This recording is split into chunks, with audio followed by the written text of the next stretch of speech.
More Than My Billionaire Boss, More Than Friends Sweet Romance Book 1 by Danae Little. Chapter 1. That's it.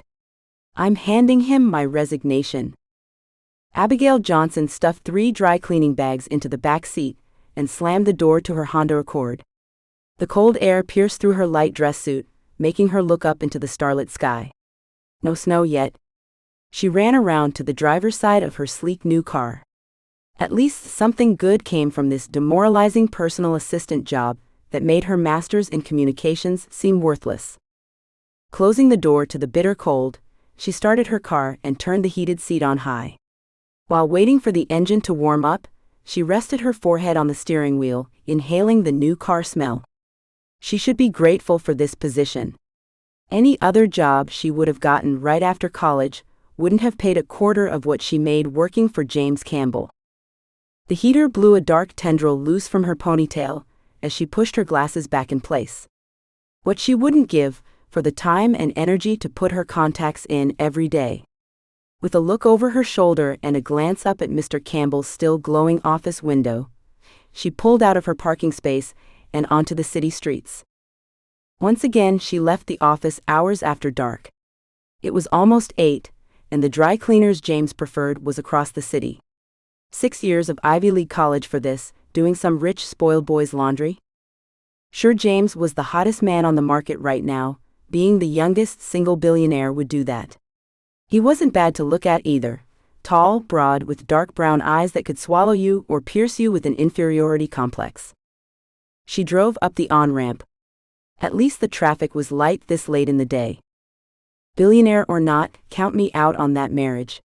James needed some ditzy blonde that would happily follow orders and have no aspirations of her own. Someone that would be at his beck and call, and easily conform to what he wanted at any given moment. That's not the type of life she wanted. It was bad enough she had to endure that in her professional life. He needed at least 2 more personal assistants. Even though she had been doing her best these last 7 months, she wasn't Superwoman. As if to prove her right, a text came in through her car. Its masculine robotic voice read it aloud. That extra addition to her car purchase had been a lifesaver. Text from James Campbell. Don't forget to pick that dry cleaning up on the way to the office tomorrow morning. Reply to text, do I ever forget? Send. Abigail rolled her eyes. She never forgot anything, something that had helped tremendously in her life and now her career. Her hair whipped the side of her face while she shook it angrily.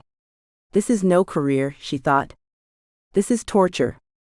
Text from James Campbell. No, I guess you haven't. Oh, pick up 2 mochas tomorrow instead of 1, and get some more of those flowers like you did for my lunch date today.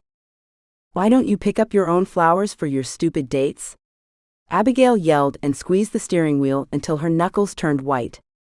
Her anger consumed her so much, she almost missed her exit. A few more turns, and she finally pulled into a parking spot right in front of the dry cleaners. Red and green lights blinked around the window that someone had frosted in a pleasant winter scene. A sense of calm eased the white-knuckled grip Abigail had on the steering wheel, and her shoulders relaxed. She couldn't wait to go home for Christmas. Only 2 more days, and she would be enjoying hot chocolate by the fireplace while watching her nephews play outside in the snow. A contented smile spread across her face as she thought about holding her new niece. Why did she ever think living in the city would be fulfilling? She missed the slower pace of small-town life, the friendlier people, and mostly her family. Movement in the store brought her back to the present moment. She rushed out of the car, yanking the big garment bags with her, and made it to the door as the owner stuck the key in the lock. I'm so sorry, may I please drop these off before you close? Abigail pleaded through the glass door with the hesitant owner. Her heart raced. If she didn't have these cleaned by 7 o'clock tomorrow morning, James would be furious. Please? Mr. Campbell needs them for tomorrow. Oh, Mr. Campbell. Of course we will have those done for him. The elderly man opened the door and took the bags, nodding his head. Thank you. You may have just saved my job. Abigail's breath eased as she did a final wave as the owner locked the door behind her. "Abigail, where are you?" James's voice filled the office before the elevator door even closed. Abigail stood from behind her desk and quickly met him with a review of his agenda for the day and his 2 mochas. She expected to see someone beside him, but no one walked with him. Who was the other drink for? "I'm here, Mr. Campbell." Abigail handed him his mocha, pushed her glasses up, and fell into step beside him. "You have Mr. Walker at 9. Conference call at 10:30, lunch with?" James stopped in his tracks, peering at her with an unfamiliar look that she couldn't read. His eyes scrutinized her from head to toe and back again. Heat filled Abigail's cheeks. He had never seemed to notice her before, not more than to bark orders to at least. Definitively not as a woman, least of all one he eyed like he just did. Did you want me to cancel lunch? What size are you?" His words held no emotion, no hint at his intentions. Excuse me, sir?" Abigail's heart hammered. What had gotten into him? "Your clothes? What size are they?" "My clothes?" James groaned. "I didn't take you for being daft, Abigail." "It's an odd question to ask your assistant." She swallowed. 6? I wear a 6. Shoes? 8. He nodded and continued to stride towards his corner office. No one else worked on this floor. He liked his space and his quiet. "Yes, cancel my lunch with whatever her name is." "Hillary?" Abigail responded quickly, not wondering why he had canceled. That girl had the highest-pitched voice she had ever heard. "Reschedule?" "No." He stopped at his door. "I won't be needing her anymore." "The mocha? The flowers? They're for you?" He spun on his heel and turned into his office. "Let me know when Mr. Walker arrives." Of course, Mr. Campbell." She watched him close the door behind him, and stood there for several seconds before shaking her head and sitting back at her desk. Abigail sipped the mocha while contemplating what had just occurred. What had gotten into her boss? Did something happen last night on his date? He had never before told her to get a coffee for herself, and definitely not flowers. They must have been intended for someone else. The call to Hillary did not go so well. Her squeaky crying threatened to break glass, not to mention Abigail's eardrums. Abigail, phone a distance away from her ear, did her best to console the poor girl. Hillary probably saw the hope of marrying the billionaire bachelor crumble. It wasn't the first time Abigail had to break up with one of her boss's girls for him. "You don't know how lucky you got," she thought as she finally hung up the phone. "Abigail." James's voice floated over the intercom. "Get Mrs. O'Hare on the phone for me." "Yes, sir." Abigail searched her computer for Mrs. O'Hare's phone number. It wasn't a number she called very often. Not since what was her name, Brittany. Yes, he had ordered her a new wardrobe for a weekend getaway. He must be ordering his newest trophy girl a wardrobe for his Christmas shindig he would leave for in 2 days. 1.5 now. Only 1.5 more days, and she would be free to be her own person, at least for a few days. Since Mr. Campbell canceled his lunch date, Abigail ordered him his favorite Chinese food. If she didn't get him food, he would never eat. And what a bear he became without food. The delivery man handed her the bag with a small bow, took his large tip, and scuttled back out the door. The phone rang as she walked past her desk. "Campbell Enterprises," Abigail answered. "Hello again, Mrs. O'Hare." "Yes, of course. I'll see if he is available." She put the call on hold and hit the intercom button. "Mr. Campbell, I have Mrs. O'Hare on line 1, and your lunch arrived." "Lunch? Didn't realize it was so late." "Set it up on the conference table." It had taken Abigail some time to get used to her boss's lack of polite manners. These days, she was careful not to roll her eyes in front of him. Not that he ever really looked at her, anyway. 1.5 more days, she kept the chant going. "Maybe I'll start sending out resumes after Christmas."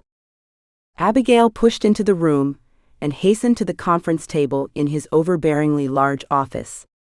Quietly, so as to not interrupt James's phone conversation, she set the food out on the table. Yes, thank you, Mrs. O'Hare. What color? Oh, hold on. James covered the mouthpiece of the phone. Abigail. She looked towards him, waiting for the next command, but none came. Green? Yes, you're correct, that is rare these days. His eyes flicked to Abigail again. We'll need accessories too. Deliver them here. Oh, wait. He covered the phone again. Abigail, what is your address? What, why? James raised his eyebrows, a sign of impatience that Abigail had learned many months ago. 46 Pickett Street, number 7, she stated quickly, before setting out the plate and utensils for his lunch. Maybe she would start sending out resumes tomorrow. This day was getting stranger and stranger. A myriad of thoughts flooded her mind as to why he gave her address to Mrs. O'Hare. Did he expect her to hand-deliver his date's garments this evening? How low would he go before she lost it completely, threw her hands up and quit on the spot? She couldn't afford to, though. Abigail stepped back from setting up lunch when she noticed James standing behind her.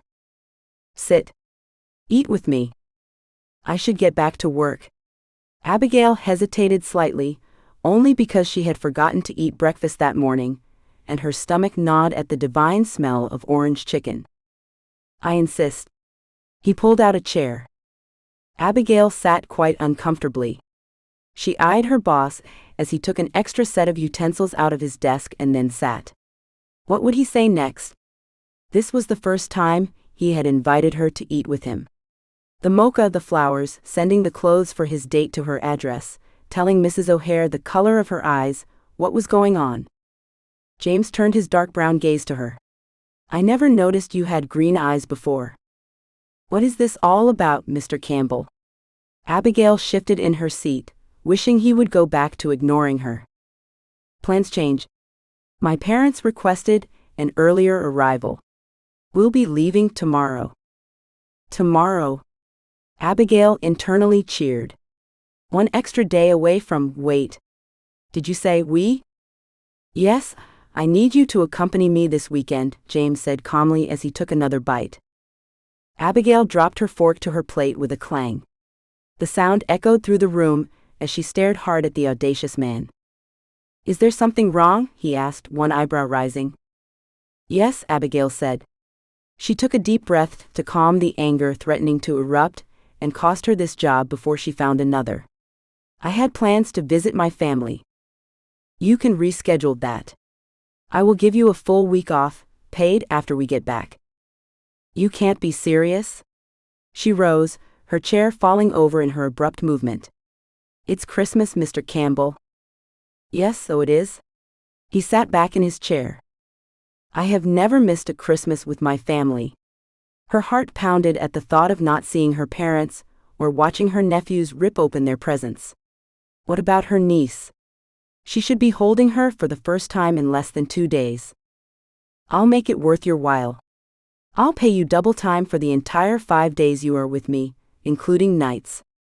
He caught Abigail's glaring eyes. Your Christmas bonus will more than make up for any trouble you have to go through. He paused again to assess her reaction. I've already ordered you all the garments you will need. I can't believe you. Abigail fumed in anger. She clenched her hands, ignoring her short fingernails digging into her palm. Who did he think he was to order her to spend 5 days with him and miss out on Christmas with her family? Please, Abigail. He met her eyes, and for once, it seemed as if he actually looked at her, maybe even into her. I need you to come with me. You can ask for anything. Abigail couldn't remember the last time he asked for something, much less said please. The look in his eyes showed more emotion than she had ever seen in him. She took a deep breath to cool her boiling blood. Double time for the 5 days and nights on top of a large Christmas bonus would give her enough that she could quit after the trip, and have a few months until she needed to even worry about finding another position. Or maybe she could take a vacation. She could use one of those. Or put a down payment on a condo. Guilt filled her gut with the thought of not being home with her family. Her mother's voice echoed in her head. They would understand. Their support of her schooling, career, and lofty goals had always left her encouraged, but still, her stomach twisted with the thought of having to break the news to her parents. Who misses Christmas for work? Yet, an entire week off to spend with her family and paid too. How could she say no to that? I want an assistant. Abigail crossed her arms and wouldn't tear her eyes away from his intense gaze. She refused to back down. If she had to give up her favorite time of year, then she would make it worthwhile. James laughed, a genuine deep belly laugh. Don, I find it amusing that my assistant asked for an assistant, but you've lasted longer than the others, so maybe that's wise. He peered at her closer, like seeing her for the first time. Do you have contacts or prescription sunglasses? Abigail self-consciously pushed up her glasses. Why? Where are we going? Hawaii. After finalizing plans at lunch, James told Abigail to take the rest of the day off to prepare for the trip. Get your nails done, get a pedicure, a haircut, and whatever else you need, he had told her. Put it on the company card. She looked at her nails and wondered if that was a command or what he thought all women did. Well, she had never got her nails done, and she wasn't about to start now. A haircut might be nice though. She pulled the ends of her hair to inspect them. A haircut and a break from her glasses. Now that she had left the office, the shock began to wear off. What had she been thinking? She didn't even know why he needed his assistant to come to Hawaii for Christmas. She assumed his family would be there, but who else? What did he expect of her while she was there? Abigail couldn't go back and ask the questions, and she didn't want to call him. He might just put her back to work. She had said she would go, so it was too late to change her mind. She would have to ask her questions on the flight over. Even as upset as she was by James's audacity, she couldn't help the small flutter of excitement that filled her every time she thought about flying to Hawaii. She thought of the warm sun on her skin, an enjoyable break from the freezing week they had been in. It took her all day to summon the courage to call her mom. The arrival of all the garments and accessories, though, drilled in the reality of it for her. This was really happening. She sifted through the expensive outfits and jewelry as she packed them into her bags. A weird, otherworldly feeling captivated her. She felt like she had been dragged into a romance movie. With a heavy sigh and a need to tell someone, she scrolled down to her mom's number in her call log and pushed the button. What would she say? As always though, her family only showed their support. Her mom was the best listener. She never interrupted or passed judgment. She just listened and then empathized. I've always wanted to visit Hawaii. Don't pass this opportunity up, sweetie. We won't be going anywhere, so we'll see you 2 days after Christmas then. Tears filled Abigail's eyes and her throat constricted. Thanks, Mom. You're the best. Chapter 2. James sent the company car for Abigail. The driver loaded her bags and silently drove her to the airport. She had to admit that it was nice not having to worry about driving through the traffic, especially to the airport during this holiday week. Everyone and their granny seemed to be driving to the airport to spend Christmas with their families. The driver passed the lines of cars, driving around behind the airport. Abigail had never been to this part before. He stopped the car next to a small jet being checked over by a few men in jumpers. Butterflies erupted in her chest as she walked up the stairs to the private jet. What was she getting herself into? This type of life was far from her humble reality. It all felt so surreal. She stumbled slightly in the heeled shoes that James had sent. She had never worn such expensive clothes or shoes, not to mention the accessories he also ordered. Her fingers fondled the pearl necklace, making sure it still hung around her neck. Why did he need his assistant to dress so well, rich? The stewardess escorted her onto the plane and motioned towards the back. Mr. Campbell is expecting you. Abigail had never been in an airplane like this. It even had a bar and kitchen area. Beyond the curtain that the stewardess motioned to was a room set up almost like a living room. Abigail trailed her finger along the plush seats facing each other, with a table in between. There were 4 sets, and she found James tucked in at the end. "Has my assistant arrived yet?" he asked, not looking up from his laptop. "I'm here." Abigail folded her arms across her chest and took a deep breath. This was going to be a long 5 days. James's eyes followed her long legs, past the knee-length skirt, up her modest yet classy blouse, taking in her long brown tendrils hanging down, and her face to her eyes not hidden behind glasses. "Oh," he said.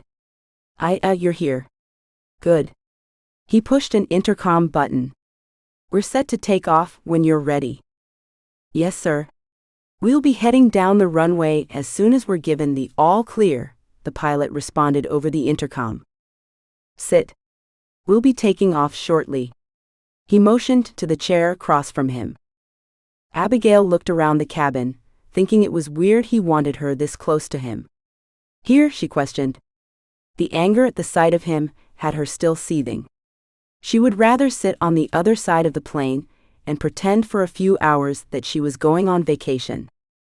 "Yes. We need to discuss some things, since we only have 10 hours to turn you into my girlfriend." He motioned again to the chair. "You're what?" Abigail already fumed in anger, but now her face burned with rage. This was asking too much. Her arms fell from her chest to clench by her sides. Her lips thinned and her eyes narrowed. "You never mentioned the pretense of this trip. This was not the deal. You thought I needed a business assistant to attend a family function?" James's eyebrows lifted, and the right corner of his mouth twitched up. The change in his attitude and ease of his manner left Abigail off guard. That sideways grin did something to her, and she didn't trust it. She hesitated, and then breathed life back into her white knuckles. Movement left her dizzy, and reaching out for the plush chair next to her.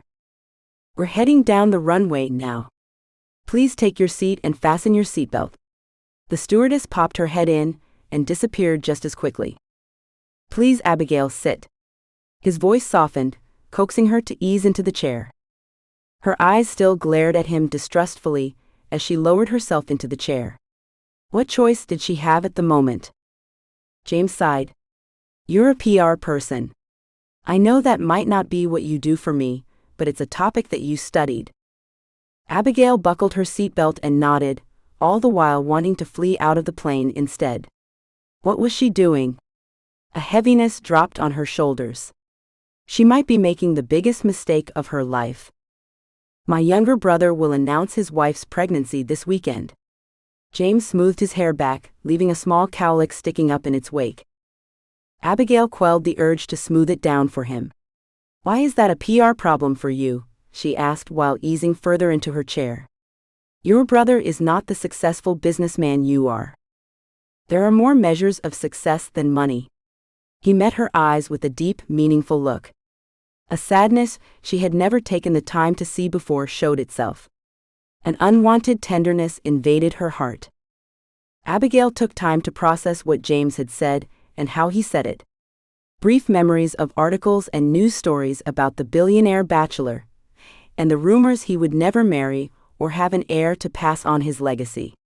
Abigail had never paid much attention to them. James was still young. He had plenty of time. So what if he wanted to focus on his career first?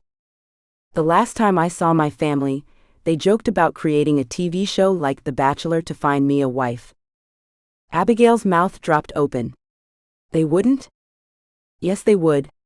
You know, my father is a producer. He's always looking for the next big break."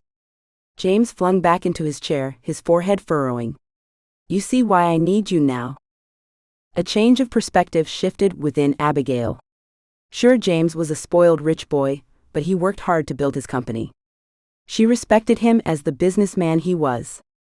To see him shamed and vulnerable spoke deep inside her. A soft spot opened up for James Campbell. Besides, the PR challenge this represented sparked her competitiveness. "Okay." Abigail nodded, her mind whirring with ideas and strategies.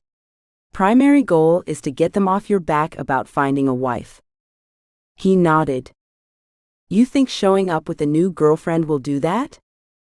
Not new, long-term, serious. He kept his gaze level, meeting her stare with determination. How long-term? 7 months and 2 days. That's exactly how long I've been working for you. Abigail couldn't believe him. Had he just reviewed her records? Yes. It won't work. Abigail shook her head. Why not? How will you explain the dates with Brittany, Hillary, and the others? He shrugged. We casually dated at first. Abigail considered this. It could work. Many people casually dated while looking for the right one. What about the fact that we have never been seen together socially? You aren't comfortable with the spotlight. Well, isn't that the truth? Abigail murmured. James lifted one eyebrow. There will be reporters and cameras at some of the functions. Abigail breathed in deeply and nodded her head. What about the fact that we probably have been seen together during business?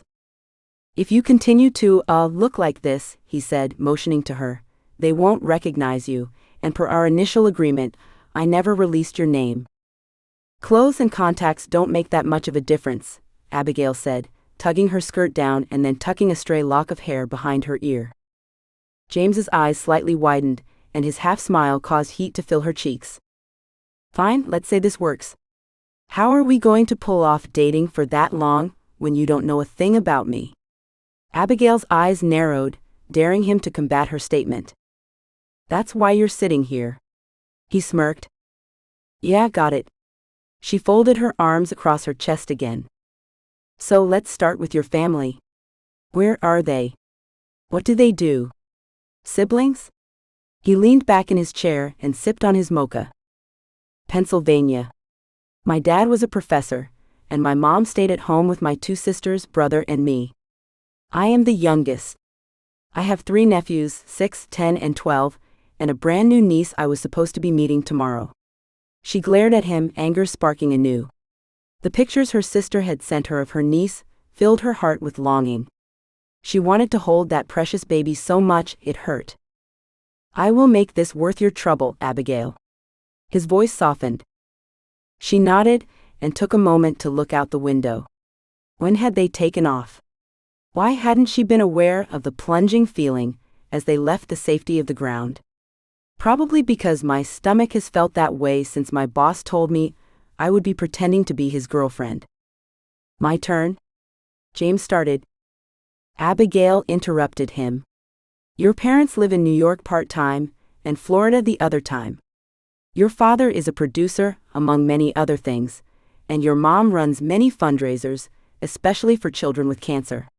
You have a brother 8 years younger than you. He's in investments, successful but not near as much as you.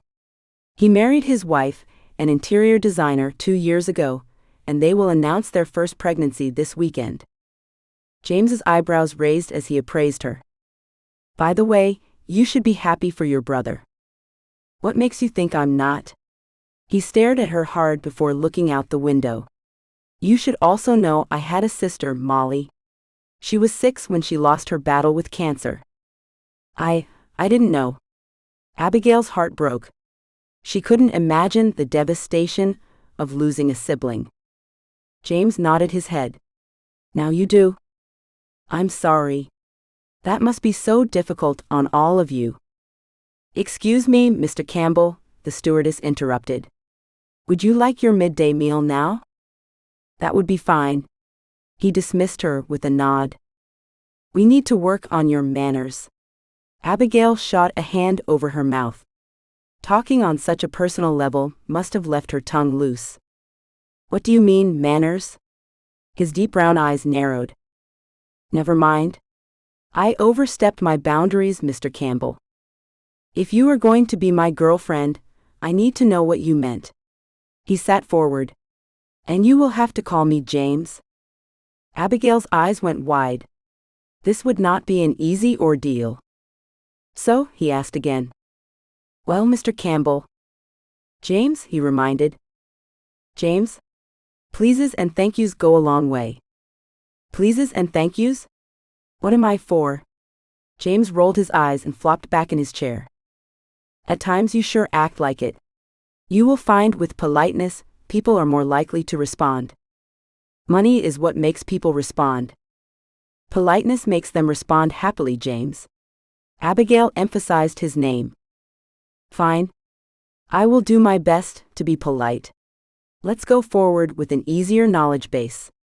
My favorite food is orange chicken and beef chow mein from Lee's on Baker Street. Unless you want to talk about the fudge cookies you like to keep stored in the drawer of your desk. Abigail's mouth twitched into a smile. How did you know? Do you think the cookie fairy replaces them for you? Or maybe you thought it was a magic endless cookie box. James chuckled. Cute. My favorites are simple. I love breakfast of almost any kind and strawberry shortcake. I don't drink or smoke, and I'm not a vegetarian like so many believe. I'm glad to hear that. I'm not sure I could handle dating someone who didn't eat meat.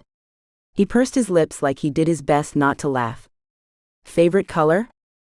Green? Like your eyes. He said the words so soft that Abigail wasn't sure she actually heard them. Yet the tone made her inside soften. She shook out the feeling and continued. Your favorite color to wear is charcoal gray. Your favorite color to decorate with is steel blue. Are there any others? Is there anything you don't know about me? James watched her with a hint of a smile across his confident face. Sure. I know you play tennis and golf with business associates, and you obviously work out. Why did her eyes trail across his chest? But do you have hobbies or some type of fun outside of business? It's obvious I work out, huh? His hint of a smile blossomed. Get over yourself. Abigail rolled her eyes, doing her best to stop the heat creeping up her neck. I have little time for fun. I do love the beach and body surfing though. He leaned forward. Maybe we can sneak in some fun on this trip.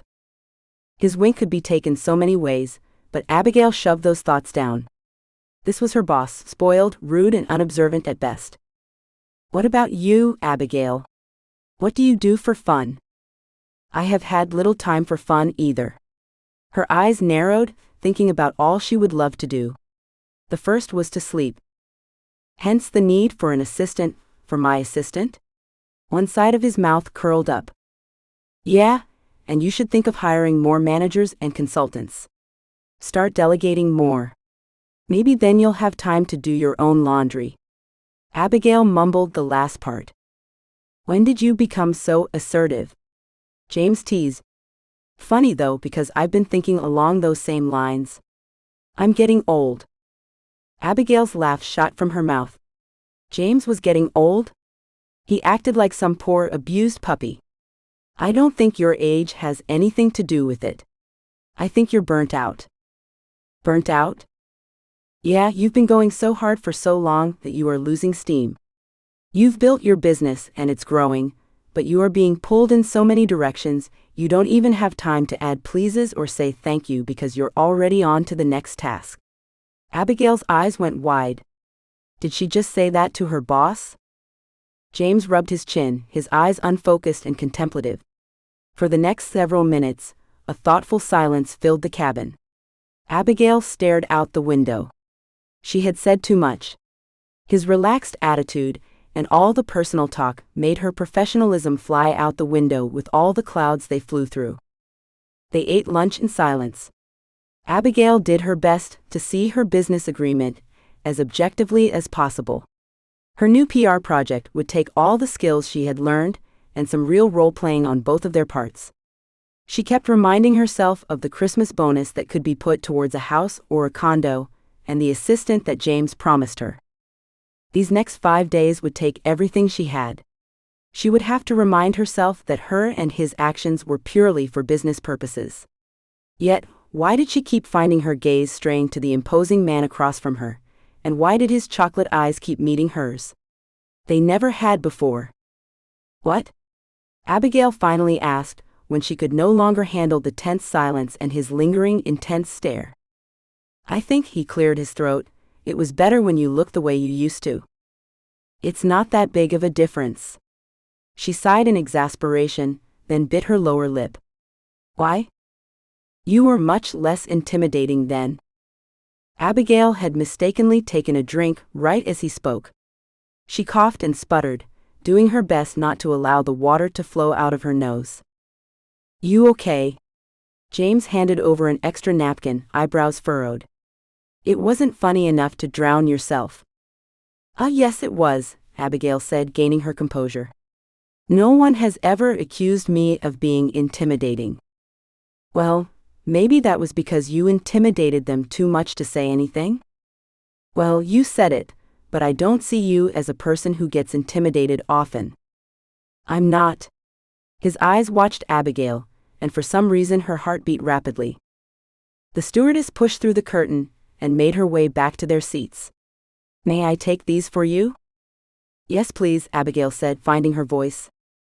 Yes please and thank you, James said, smiling, though not at the stewardess, but at Abigail. You're very welcome, sir. The stewardess raised her eyebrows toward Abigail before taking their empty plates back to the kitchen area. That wasn't so bad, was it? Abigail teased. Not too painful. James taunted and sat back in his chair. The way he looked at Abigail made her squirm. What had changed between them? She found herself appreciating the strong lines of his jaw, the clear intelligence in his deep brown eyes, his straight nose, full lips, and broad shoulders. She shook her head. Business transaction. So let's recap. We've been casually dating for 7 months and 2 days. We know about each other's family, favorite colors, food preferences, and favorite pastimes or lack of.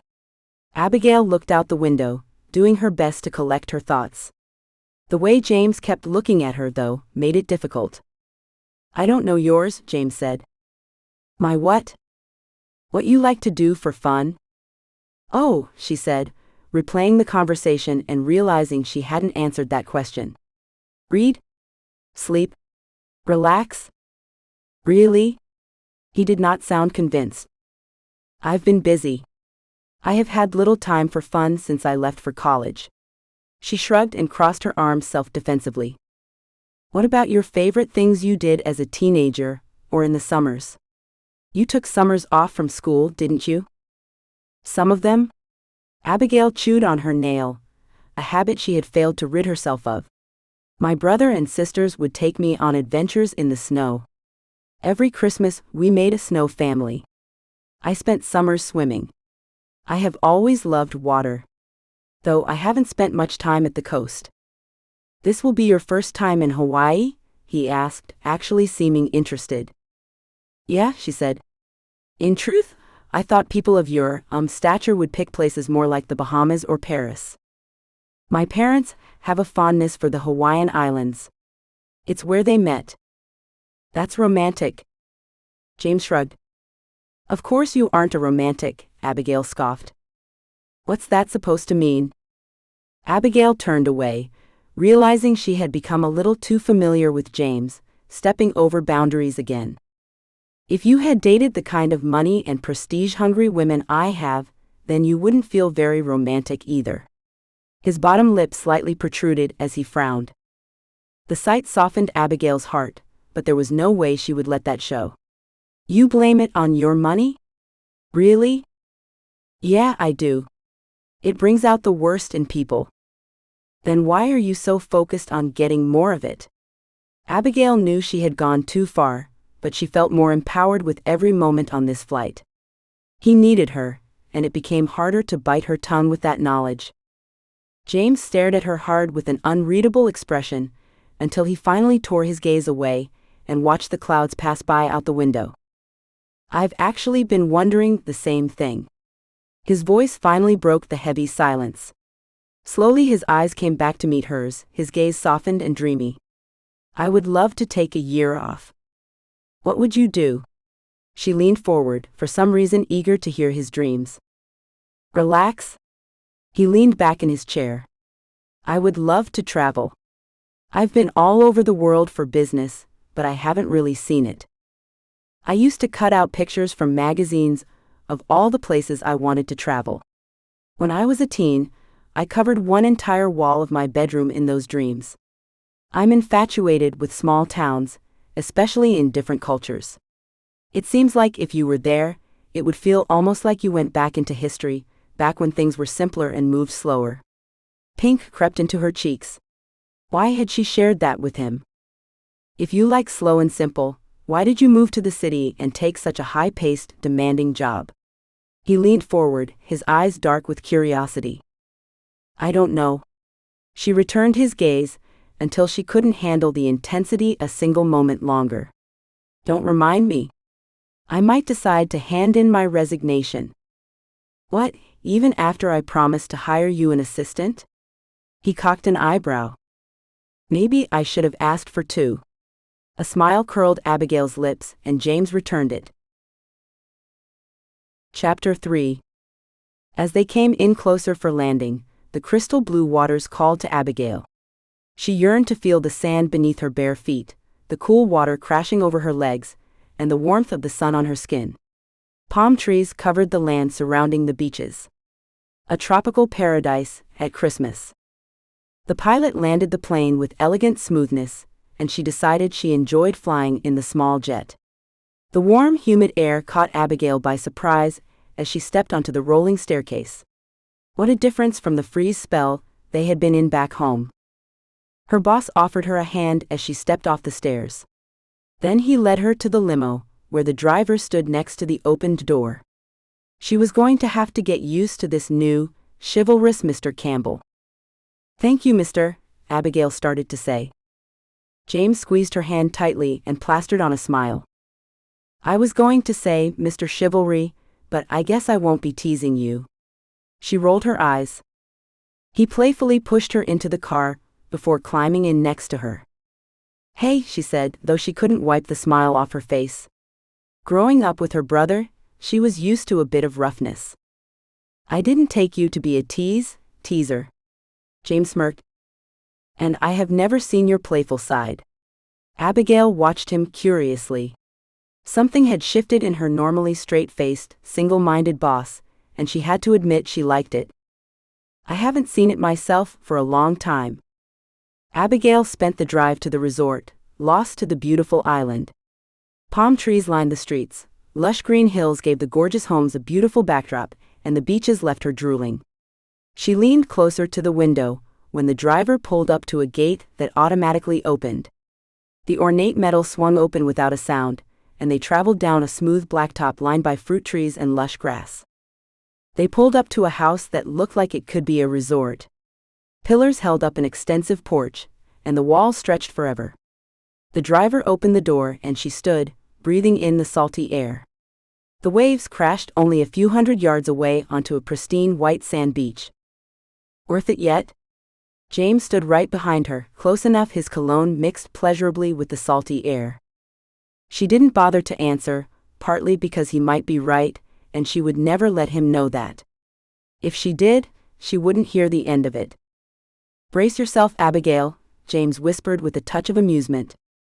My parents mean well, but they can be a bit, well, over the top. James grabbed Abigail's hand and pulled her towards the massive house. She ignored the tingling the contact sent racing up her arm and through her body.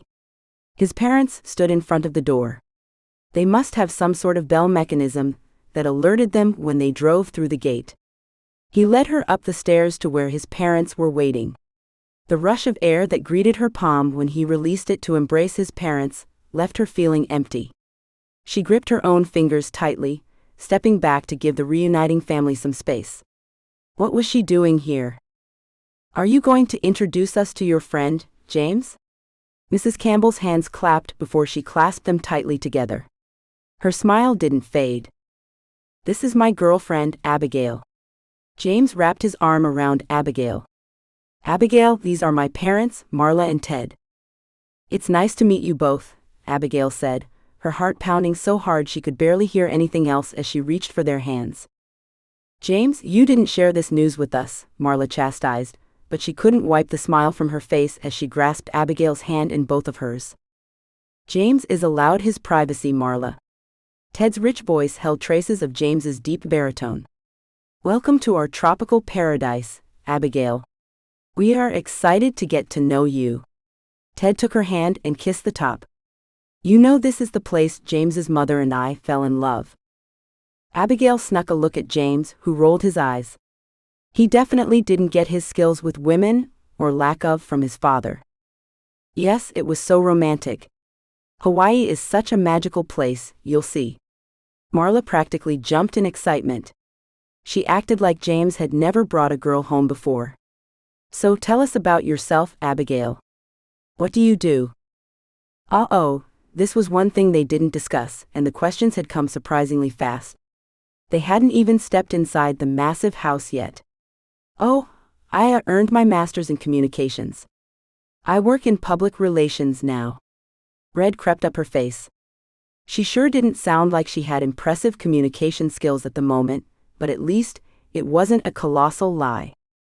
Abigail is too humble. She actually graduated summa cum laude from Yale. Abigail's eyes opened wide. Why did she go all warm inside with James's boasting, and how did he know about that? Had he reread her resume? That's quite the accomplishment. Your family must be proud, Ted stated as he looped Abigail's hand around his arm.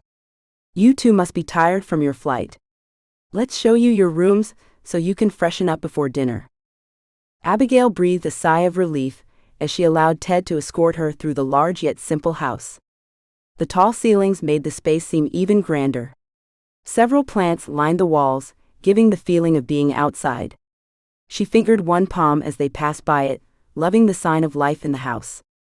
The living room walls opened out to the covered veranda, allowing the fresh island breeze to blow through the house. Even the hall seemed expansive and bright. They stopped in between two closed doors, standing opposite of each other. Ted opened the door on the left.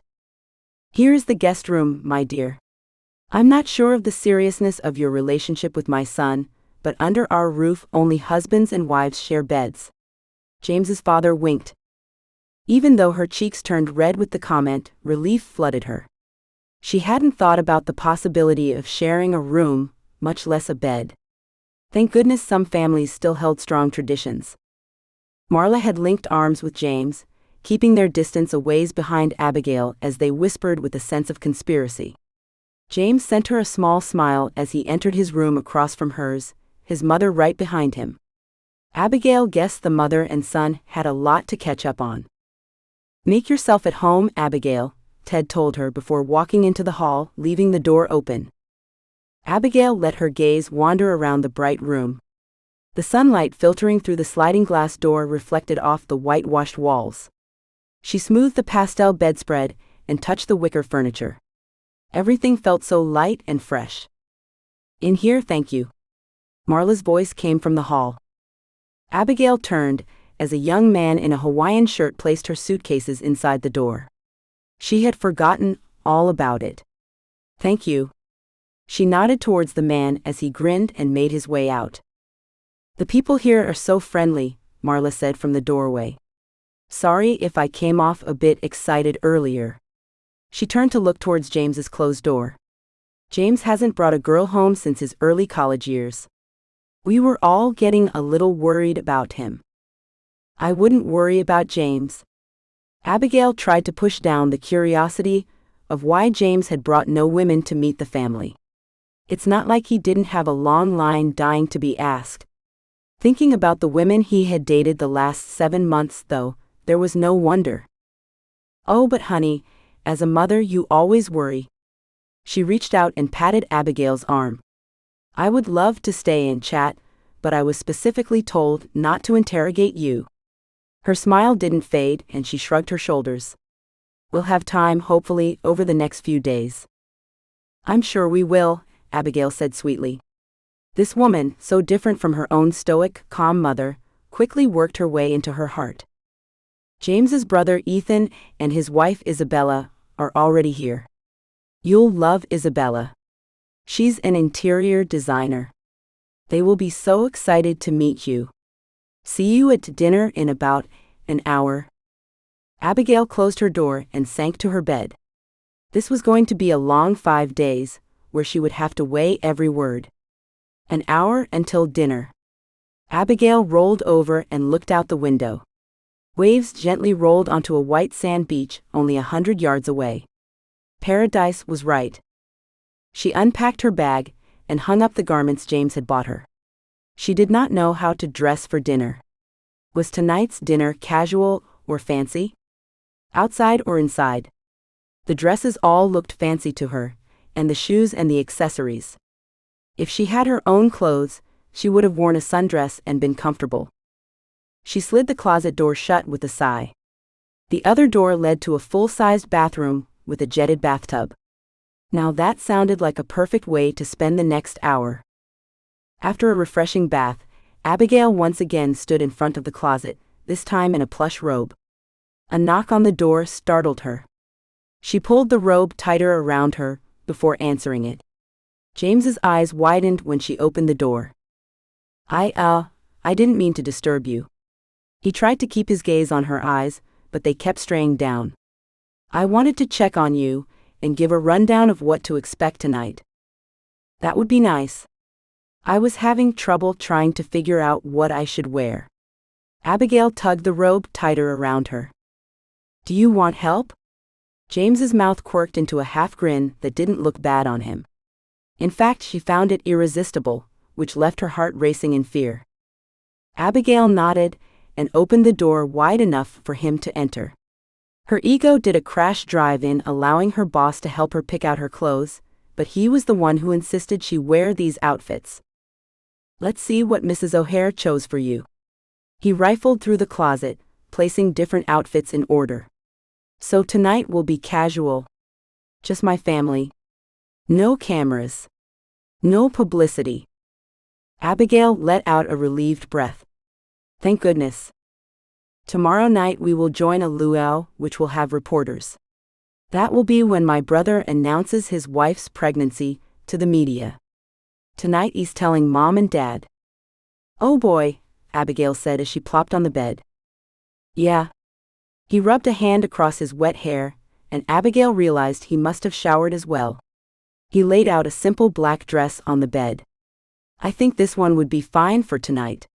He rose and walked towards the door, as if he couldn't wait to get out of her room. "I'll be back in 20 minutes to pick you up for dinner." When Abigail and James walked to the veranda for dinner, the rest of the family rose to greet them. Ethan looked so much like James, but his personality soon showed that he took after his mother. His wife, Isabella, looked regal. Every part of her, from the pearl clip in her hair to her suit dress to her shiny sandals, looked completely put together. Instead of taking Abigail's hand, she kissed her on both cheeks. Eating dinner with James's family reminded Abigail of her family's dinners. Yet their conversations seemed more precise and sophisticated than her family would have. A pang of regret stabbed at her. Did she make the right choice in coming here and missing out on her family's holiday celebration? Waiters took the last of the dinner dishes. Yes, waiters at home. What a completely different life they led.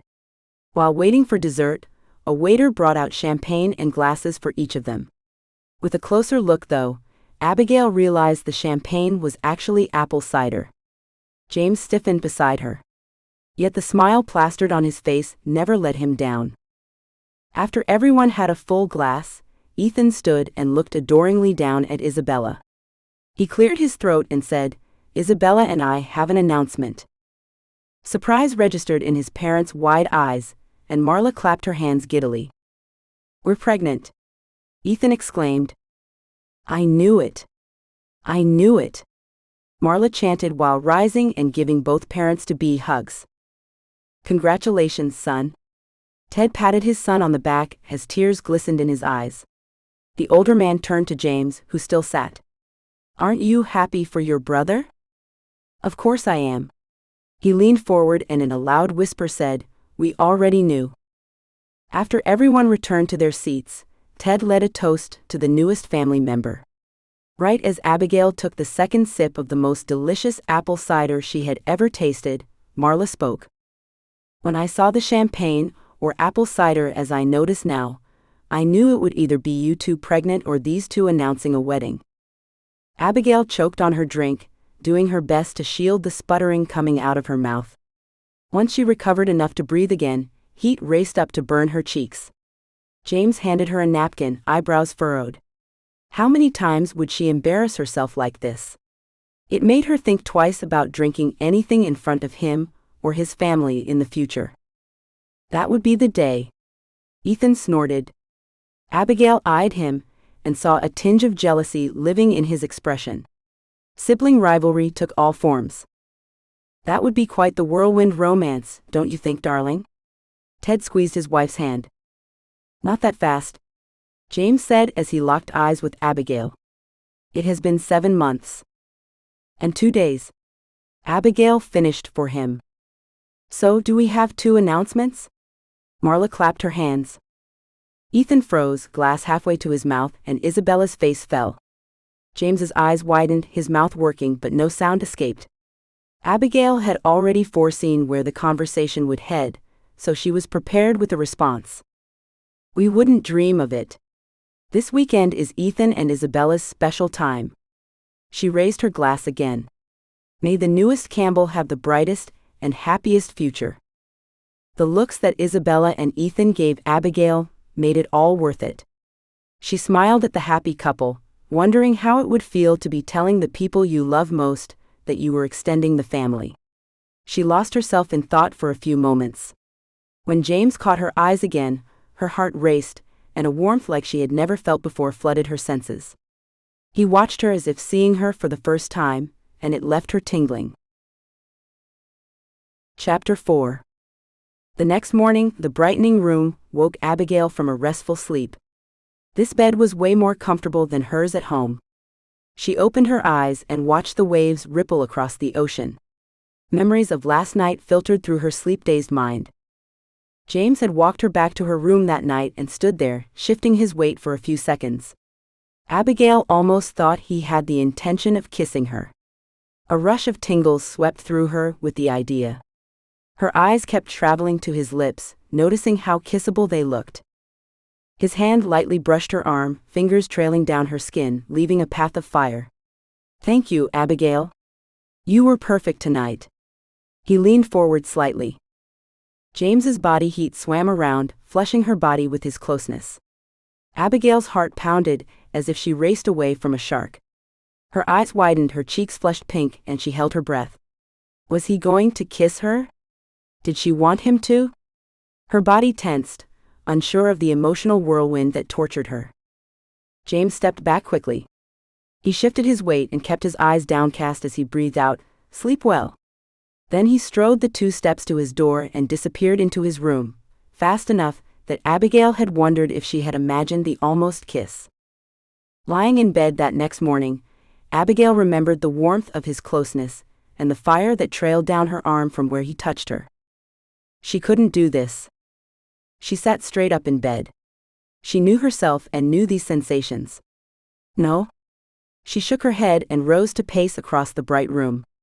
Remember him as he was, a spoiled, self-centered, impolite boss. This was a business transaction, nothing else. She dressed quickly in the most casual clothes she could find.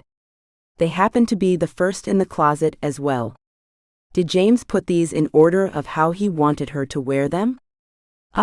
He is even controlling when I wear the clothes he selected for me. Abigail knew her anger was irrational, but she held it close to her as a defense. She couldn't fall for her boss. Abigail's stomach grumbled as she wandered the house looking for breakfast. She followed the chatter to the veranda and found the ladies there with bowls of fruit laid out on the table.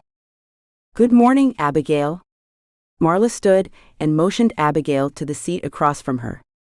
I hope you slept well. I did, yes, thank you. Abigail took the plate Isabella offered and filled it with the fresh tropical fruit. You too as well? Yes, I always sleep the best here on the island. Marla relaxed in her chair, seeming much less intense this morning. I always sleep well at this point. I can't believe how tired I am. As if to make her point, Isabella daintily covered a yawn, escaping her perfectly made-up face. Well, you are building a little human inside of you, Abigail said, a bit self-conscious of her appearance. She hadn't taken the time to apply makeup or do her hair in more than a ponytail. She got her contacts back in at least. Isabella giggled. Yes, I am. You planning on staying home with the little one? Abigail asked, doing her best to keep the conversation with someone besides her. "Oh, I don't know yet. I finally have my business where I want it. I hate to see all that go to waste." Her lower lip protruded slightly. "I'm thinking of hiring a nanny to go everywhere with me. That way I'll get the best of both worlds." "That's a lot of traveling for a little one, but they're resilient." Marla's excitement faded slightly. Then she turned her attention to Abigail. "What about you, Abigail? Will you stay home with your children?" She asked it as if the plans had already been set and laid in place. Heat crept up Abigail's neck. I don't know. My focus has been on my career." She watched Marla's face fall. "I haven't had much time to think about it, but my mom stayed home with us. I think it was the best thing for my brother, sisters, and me. It was always good to know she was there. I think I would like to do that, when the time comes, of course." "Of course," Marla said, a lilt in her voice again. "You'll be a great stay-at-home mom." "What's that?" James said as he approached the table. "You convincing my girlfriend to stay home with the kids already, Mom?" "We were just having girl talk, dear. Don't you worry about it." Marla waved the subject off. "Well, I'll tell you what, she would run a tight ship." James squeezed Abigail's shoulder as he sat next to her. "Without her, I wouldn't know when. Ow." Abigail kicked him hard under the table. She wasn't about to let him ruin this whole PR gig. She might never get her assistant then. "Are you okay?" Marla asked. "Yeah, just hit my shin on the table." James bent down to rub his leg, narrowing his eyes at Abigail. "Well, I think it's sweet she can keep you on track," Isabella said. "Keep who on track?" "James?" Ethan came out, kissed his wife, and filled a plate full of fruit. "Good luck with that." Abigail felt James stiffen next to her. Why did Ethan feel so threatened by his older brother? Not once since she had been here had she heard James throw his money, business, or status around. He surprised her by being quite humble. The constant brotherly banter at James's expense bristled her. Her fingernails bit into her palms. Relax? It wasn't her business. Yet her mouth had other ideas. Actually, James doesn't need much help to stay on track. He's an extremely focused businessman. I only have to. Ow. Abigail bent to rub her shin where James kicked her. It was her turn to be kept on track. "The table got you too?" James met Abigail's eyes, and she was sure she saw a glimmer of amusement dance across his face. "Yeah," Abigail said, trying to stop her lips from turning up into a smile. "It's obvious he has some focus, otherwise he wouldn't be so successful," Ted said as he sat at the table eyeing his family. Why did everyone in this family enter the room and the conversation at the same time? Abigail watched the others. Ethan rolled his eyes. Isabella played with her napkin. Marla beamed at James, and James still stared at Abigail, an odd expression on his face. "Speaking of staying on track, what's the agenda for the day?" Ted asked his wife. "She's the social calendar." He winked at Abigail. "I thought we could have an early picnic at the beach. We are meeting the Wilsons at Luau at 5. "And of course the big announcement," Ethan said, reaching for Isabella's hand. "Oh dear. It's going to take me all afternoon to get ready." Isabella's excitement fed into Marla, and they both turned to Abigail. Abigail, though, had blanched. Her heart stopped and her body froze. Realization dawned on her. She would be in all those articles, news, and entertainment shows portrayed as the billionaire bachelor's long-term girlfriend. Her eyes slowly found James. He rested his hand on top of hers. His warmth shot through her, restarted her heart, and got her breathing again. "Oh honey, are you all right?" Marla raced over to her. "You look like you're about to pass out." "She's not too keen on being in the media." He searched Abigail's eyes as if asking for permission. "One reason no one has known about her." "Well, you're going to have to get used to it if you're planning on sticking with my brother," Ethan teased. "Baby, don't tease her. Can't you see she's terrified?" Isabella reached over to Abigail. I remember how I felt the first few times. You will get used to it, eventually. Abigail's face didn't change, though her heart beat quicker as the fire spread from her hand and boiled in her veins throughout her body. Isabella, why don't you help Abigail get ready? I bet that would help ease her fears, Marla offered. Oh no, that's kind, but Abigail said as her voice finally cracked its way out. That's a wonderful idea. Isabella's eyes brightened. I would love to. Please let me help you. She would like that, James stated. Abigail fumed. Just like that, anger replaced the fire coursing through her. She snuck her hand back out of his grasp, took a deep breath, remembered her deal and smiled, though it didn't reach her eyes. Thank you, Isabella. It sounds like fun. More like torture, Abigail thought. Abigail eyed herself one more time in the full-length mirror. She wished she had looked at the bathing suit closer before she had packed. The one-piece black suit looked modest from the front. She turned and gawked at the expanse of her back through the crisscross strings. Never had she worn a suit that opened all the way below her fertility dimples and almost to her crack. She tugged it up once again to no avail. A knock sounded on the door. You ready? James asked, his voice somewhat muffled. Anger still sat below the surface, and she felt it burn as she hastily pulled on the beach cover-up wrap. Thank goodness Mrs. O'Hare had sense enough to send that. She was going to have to talk with that lady when she returned. Yeah, she said, opening the door but not looking James in the eye. Oh come on, you're still mad at me? Abigail shrugged as she slipped on her sandals. Isabella has a degree in dressing things up, James defended. Right, things like houses. Not humans. Abigail narrowed her eyes. Did I never notice your sarcastic assertiveness before? He scratched his chin. For the first time since he stood at the door, Abigail looked at him. Her boss looked so normal in his t-shirt, swim shorts, and sleep mussed hair. Normal and hot. She shook her head and grabbed her beach bag with a towel, water, sunscreen, and a book.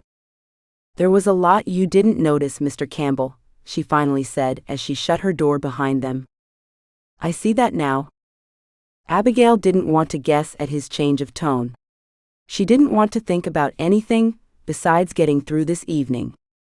They walked out to the beach, she could see from her room. Once they reached the soft sand, she quickly removed her cumbersome shoes. Good idea, James said and slipped his off as well. Here, let me take your bag. It's fine. Abigail snatched the bag back hard enough that her sunscreen and book spilled out. James reached down to pick up the items. A book? He turned it over. Phew, I was afraid it was going to be one of those bare-chested romances. Really? Abigail crossed her arms and stared directly at him. James smiled and chuckled lightly. No, not really, but it got you to finally meet my eyes. He wiggled his eyebrows. You are going to owe me so much for this. Extra big bonus check coming your way, oh, and an assistant. He winked, took up her bag before she could again, and draped his arm around her. Chapter 5. They sat out on beach chairs, under enormous umbrellas to have their lunch. Isabella promptly left afterward, to get ready. She promised she would be in Abigail's room at 3:30 to help her. I can't believe tomorrow is Christmas Eve, and we're out here like it's the middle of summer, Abigail said, after Ted walked Isabella back to the house, saying that the game would start soon, and the guys went for a dip in the ocean. This way we get a white Christmas every year, a white sand Christmas that is. Marla giggled at her own joke. I'm used to the real white Christmases. In fact, I bet my family is out building a snowman right now. Abigail's eyes faded back to memories, and she blinked back the tears that threatened. I bet you miss them. Marla reached a hand out to her. It was gracious of you to give up time with your family to meet us. I'm sure it means a lot to James. A lot of money, Abigail thought. Her eyes followed James as he splashed his brother in the water. He seemed so different here. Carefree and well, ordinary. As if he felt her eyes on him, he turned towards her and flashed a wide smile. She might even say he was charming. James splashed Ethan one more time before running towards her. His bare chest gleamed, water droplets beaded on his built body, dripping down a perfect six-pack. Abigail's breath caught in her throat. "Come on, Abigail. Come for a swim with me." James smiled a smile that made his eyes sparkle with a light she had never seen in his dark depths before. "Oh, no thank you." Abigail's face turned red, thinking of taking off her wrap and revealing her, revealing suit. "Come on, we actually get to play." His voice held a new softness. "Please?" "Well, you can't say no to a man begging you to play with him, honey." Marla giggled, urging her to go on. "Okay," she said reluctantly. "Yes. I'll meet you out there." "I haven't seen James this happy in years," Marla said after he had rejoined his brother. "You must have made your way into that heart of his." That couldn't be, Abigail thought as she walked towards the crashing waves. Her heart pounded with the thought that her boss could be interested in her like that. Even if he was, could she be interested in him? Could she deal with his spoiled, self-centered ways? Yet he wasn't like that here. He was completely different. "Abigail." James's voice cut through her thoughts. "You can't swim in that wrap. It'll drag you down." "Oh yeah, the wrap." Was that concern in his voice? With her mind wrapping itself around unthinkable possibilities, she had completely forgotten about the bathing suit, or lack thereof. She turned, slipped off the wrap, and laid it on the sand. She thought she heard some intakes of breath, but it could have been the waves crashing at her feet. Turning back towards the brothers, she found their mouths dropped open in almost the same expression. She looked behind her, but saw nothing out of the ordinary. The waves crashed around her legs in water as warm as a heated pool. It felt good to feel her feet sinking deeper in the sand. The guys still stared at her, so she took 2 steps with the next wave and then dove in. She surfaced right next to them, a wide smile on her lips. The ocean water refreshed her, not only physically, but her mind and her soul. "This water is fabulous," she said. "Aha," Ethan said, still watching her. I am going to go get a drink." "What's with him?" she asked quietly after he took off towards the beach. "That's quite the suit you have." James lifted his eyebrows. Abigail's face burned red. How had she forgotten about it? "You should know. You bought it." "I will be talking with Mrs. O'Hare when we return." He rubbed his chin. "Then again, maybe I won't." Abigail splashed him, but he went under the next wave, surfacing further out. She dove in and swam to him. Before she surfaced, she dunked him under. "You think you can handle this game, Abby?" James teased as he sprang from the water. Abigail's face sank under the wave. She came up sputtering. "Hey." They chased and dunked each other, until neither of them could tread water any longer. Abigail felt lighter than she had in a long time. How long had it been since she had played like this? "Truce," James called. "I could use some water." "You?" "Yeah, and some sunscreen. Let's ride this next wave back." "Ride it?" Abigail asked. "Yeah, start swimming when I do and the wave will catch you up and take you back to shore." He looked behind him. "Okay, start swimming now." Abigail did her best to keep up with James's massive reach. She pushed her muscles until she found herself next to him. When the wave caught up, she glided on it in pure speed and elation. The wave crashed around them as they hit the beach. "That was awesome," Abigail shouted. James still lay on the beach and looked up at her with the most peculiar look. "I guess you liked it. Let's do it again." She turned back towards the waves. "First sunscreen and water." Abigail ground her fists into her hips. "Mr. Campbell." "That's my dad." He stood close enough she could feel the heat coming off his bare chest. "Here you call me James. In fact, from here on out, the only time I want to hear that name leaving your mouth is when you're addressing my dad." Abigail's mouth opened and then closed, her eyes narrowed. "Don't give me that look, Abby. I don't want you to get burned." He smiled at her and cocked his head. "Race you back to the chairs." It took Abigail a second before she chased after him. He had downed half a bottle of water by the time she caught up, out of breath, and a smile returned to her face. James handed her the bottle. She drank the rest without thought. "Well, you two looked like you were having a great time." Marla sighed. "Where'd Dad and Ethan go?" James asked, looking as if he just realized they weren't alone. "To watch the game." She turned to Abigail. "Though I think it is an excuse to nap." "Right, the game," James said in remembrance. "Oh well, you can go watch it if you want. We don't have to go back into the water." Abigail tried to keep the disappointment from her voice, but she couldn't keep her face from falling. "Are you kidding?" James took the empty water bottle from her and pulled out the sunscreen.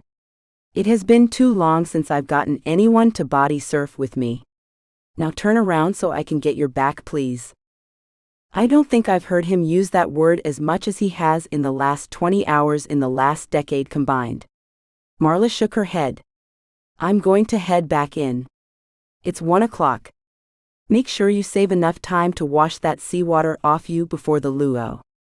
"Thanks, Mom." James kissed her on the cheek and then squirted sunscreen into his hand. The coolness of the cream caused goosebumps to break out all over Abigail's skin. At least she told herself that was the cause.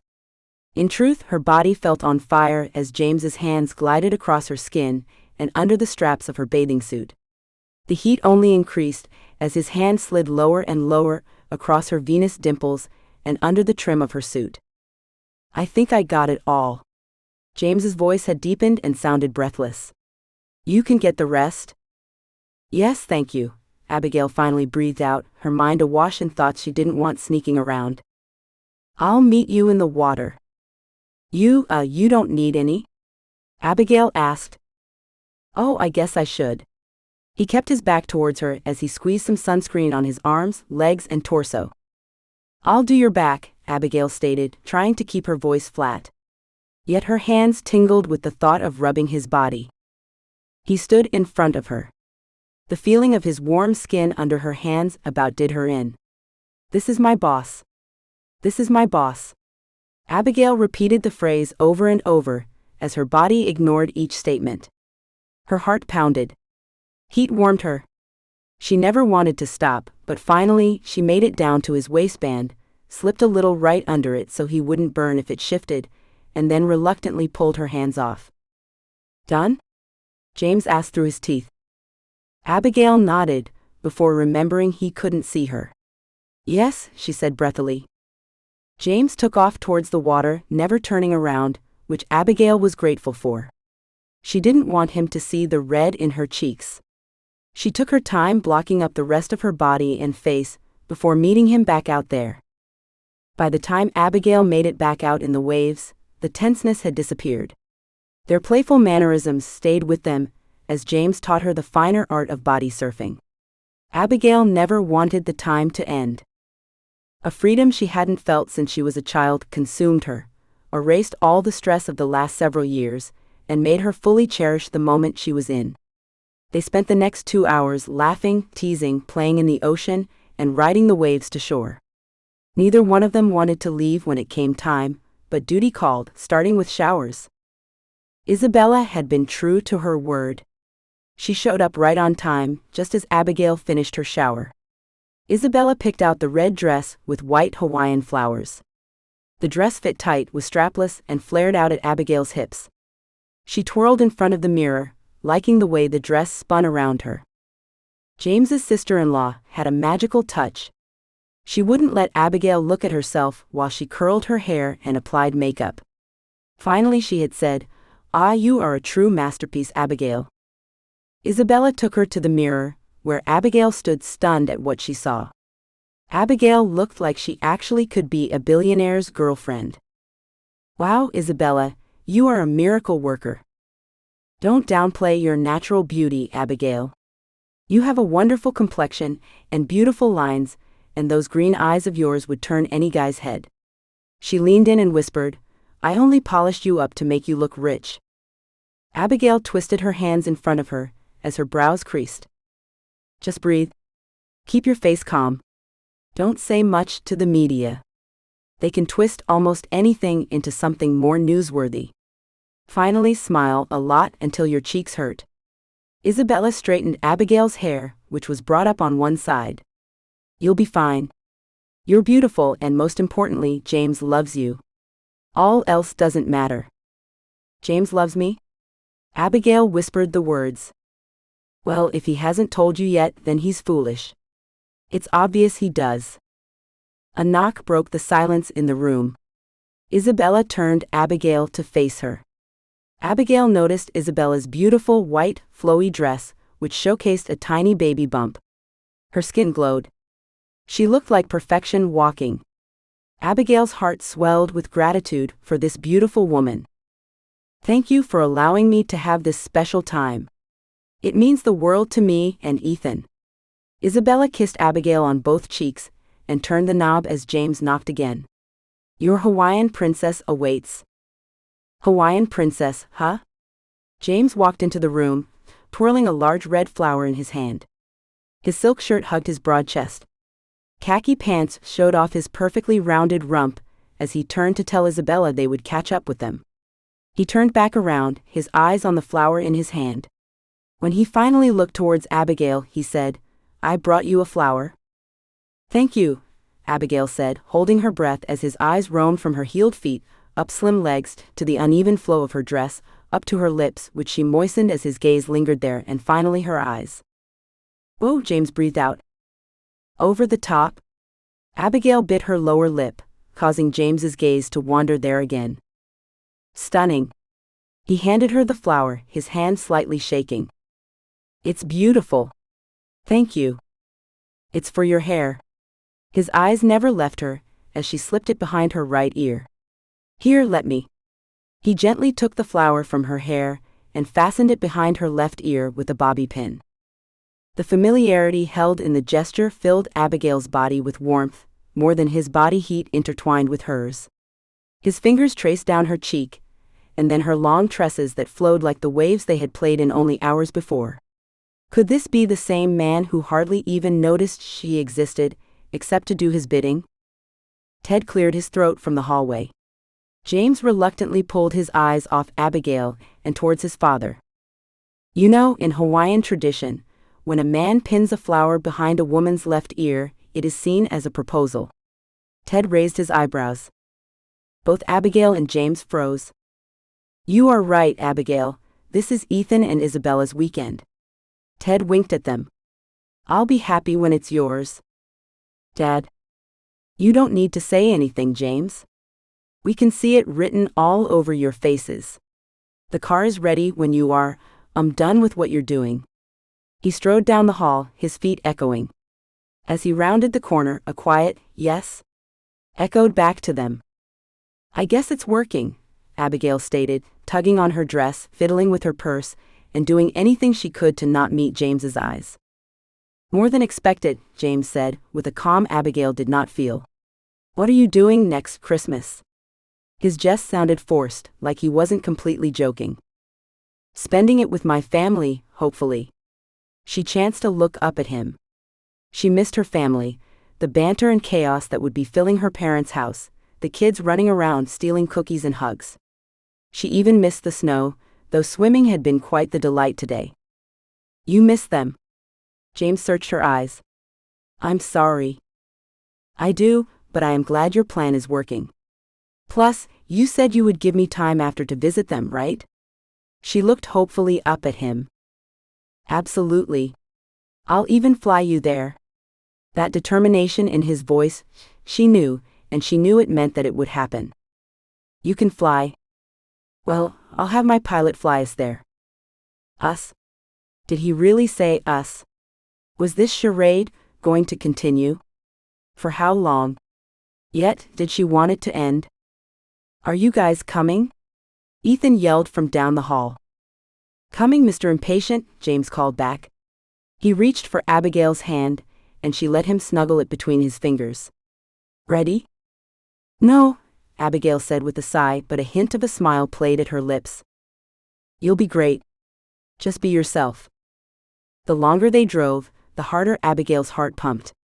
The six of them sat in the limo, which meant that she practically sat on top of James. Heat traveled between them, until it felt as if they were connected. He had kept hold of her hand, and now let his fingers trail lazy circles in her palm.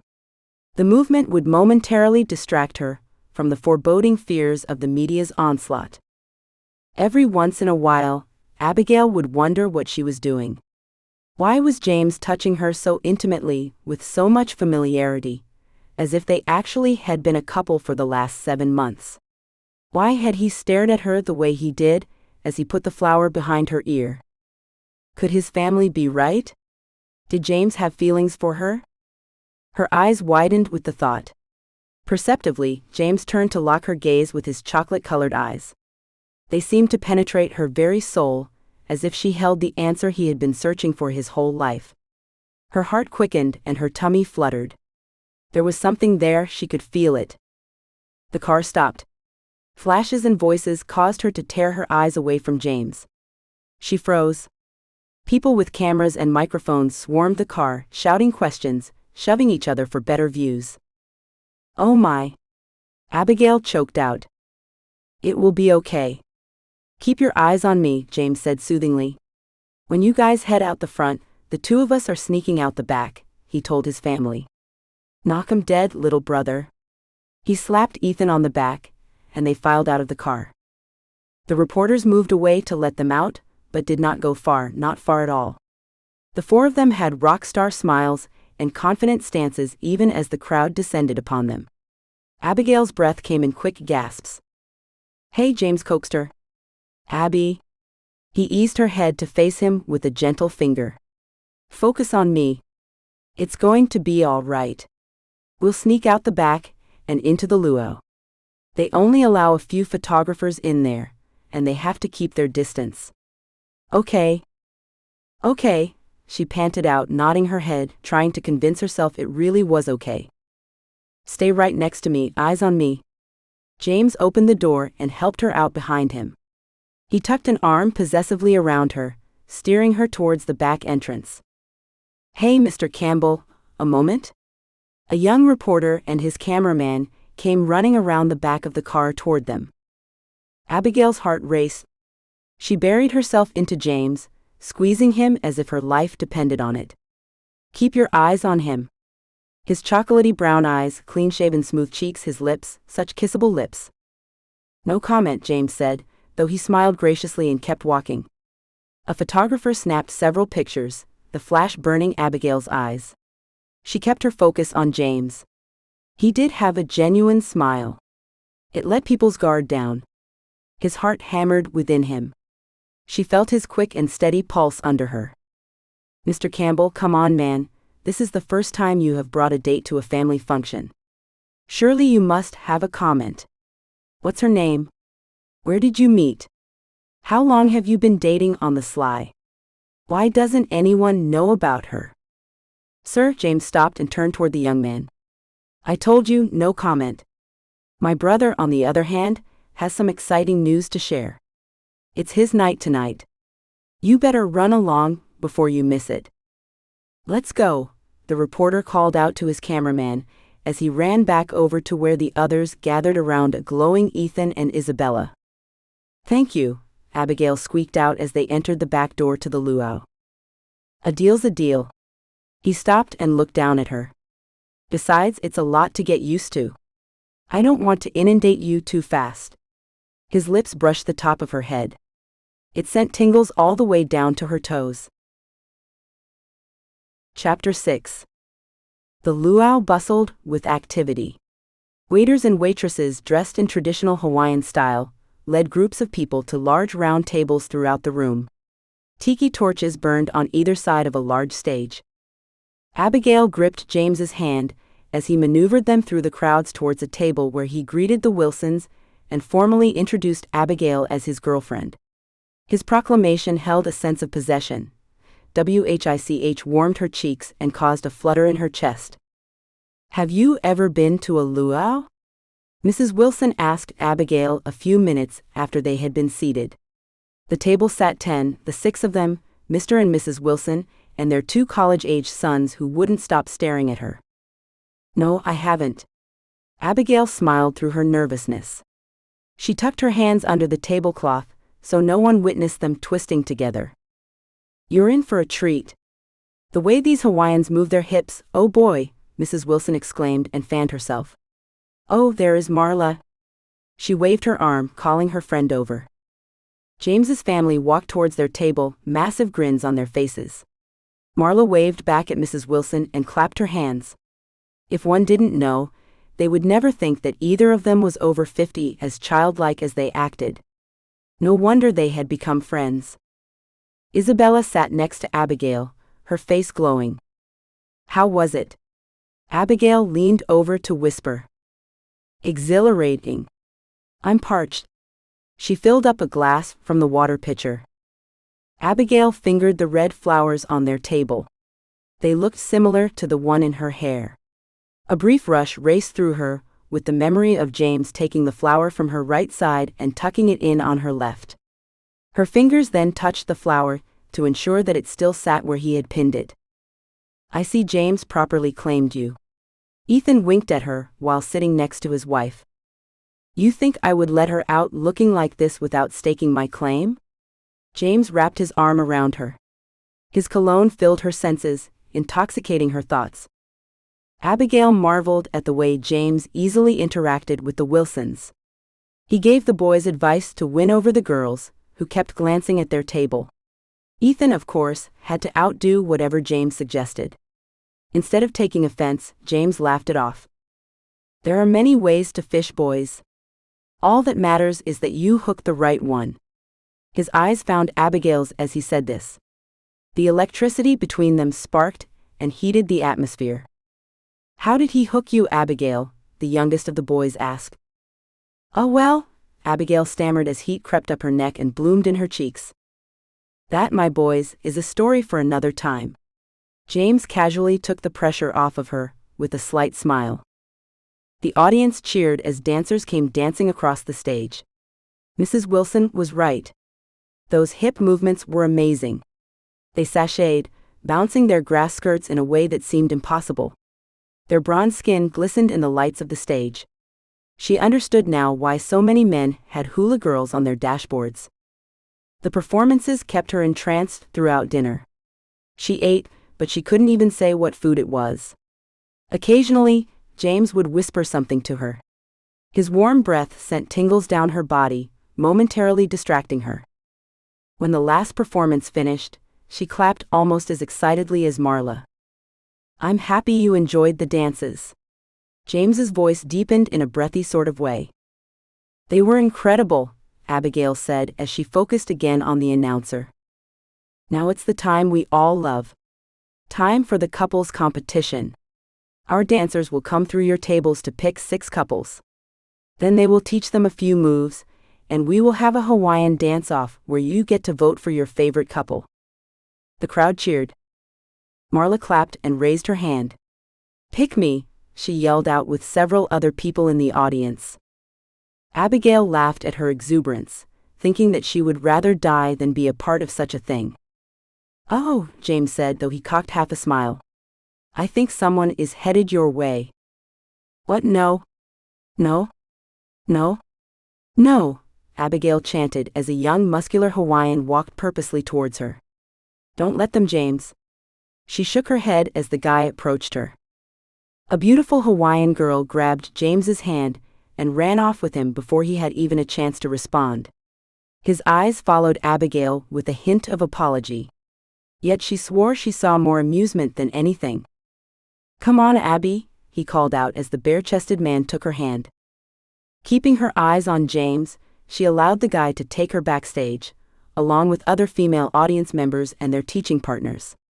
For the next 15 minutes, the male dancers taught the females and vice versa. Abigail was sure she would have a permanent blush after it, for the young man put his hands on her hips to show her how to make her dress wiggle and shake like theirs.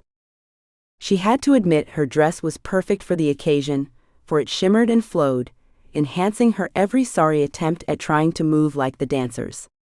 At one point, the young man teaching her leaned in close. "You have a natural ability. If you relax a tad and use your knees, you're going to knock them dead out there."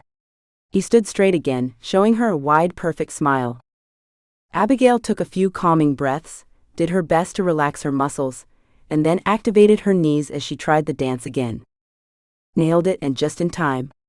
Dance with your husband like you did here and you'll win for sure. Before Abigail had a chance to correct him, the announcer called the start of the contest. James met her eyes from across the stage. An expression she had never seen before crossed his face. She wasn't sure what it meant, but it made her feel like the only one in the room. Everyone faded as she walked with the other girls to their partners. Her breath caught as James took her hand. He leaned down, his whisper sending ripples of pleasure down her neck. "You are stunning." Abigail hid her face as the blush returned to her cheeks. The music started, and they danced together, hips swaying, eyes connected as if they were one. She had attended dances in high school and college, and even on a few dates, but never had she felt the sense of connection with her partner. Never had she felt the music as much tonight, and for sure she had never allowed her hips so much free rein. The audience erupted in cheers as the song ended. It was only then that Abigail became aware that she was on stage, dancing in front of 100 people with cameras flashing. "What a lovely group of dancers we have tonight," the announcer quieted the crowd. "We will judge the winners by the volume of your cheers. Clap the loudest for your favorite couple." The announcer went from couple to couple, gauging the volume of each cheer. He came closer and closer to James and Abigail. Her knees shook, and her body trembled. James wrapped an arm around her.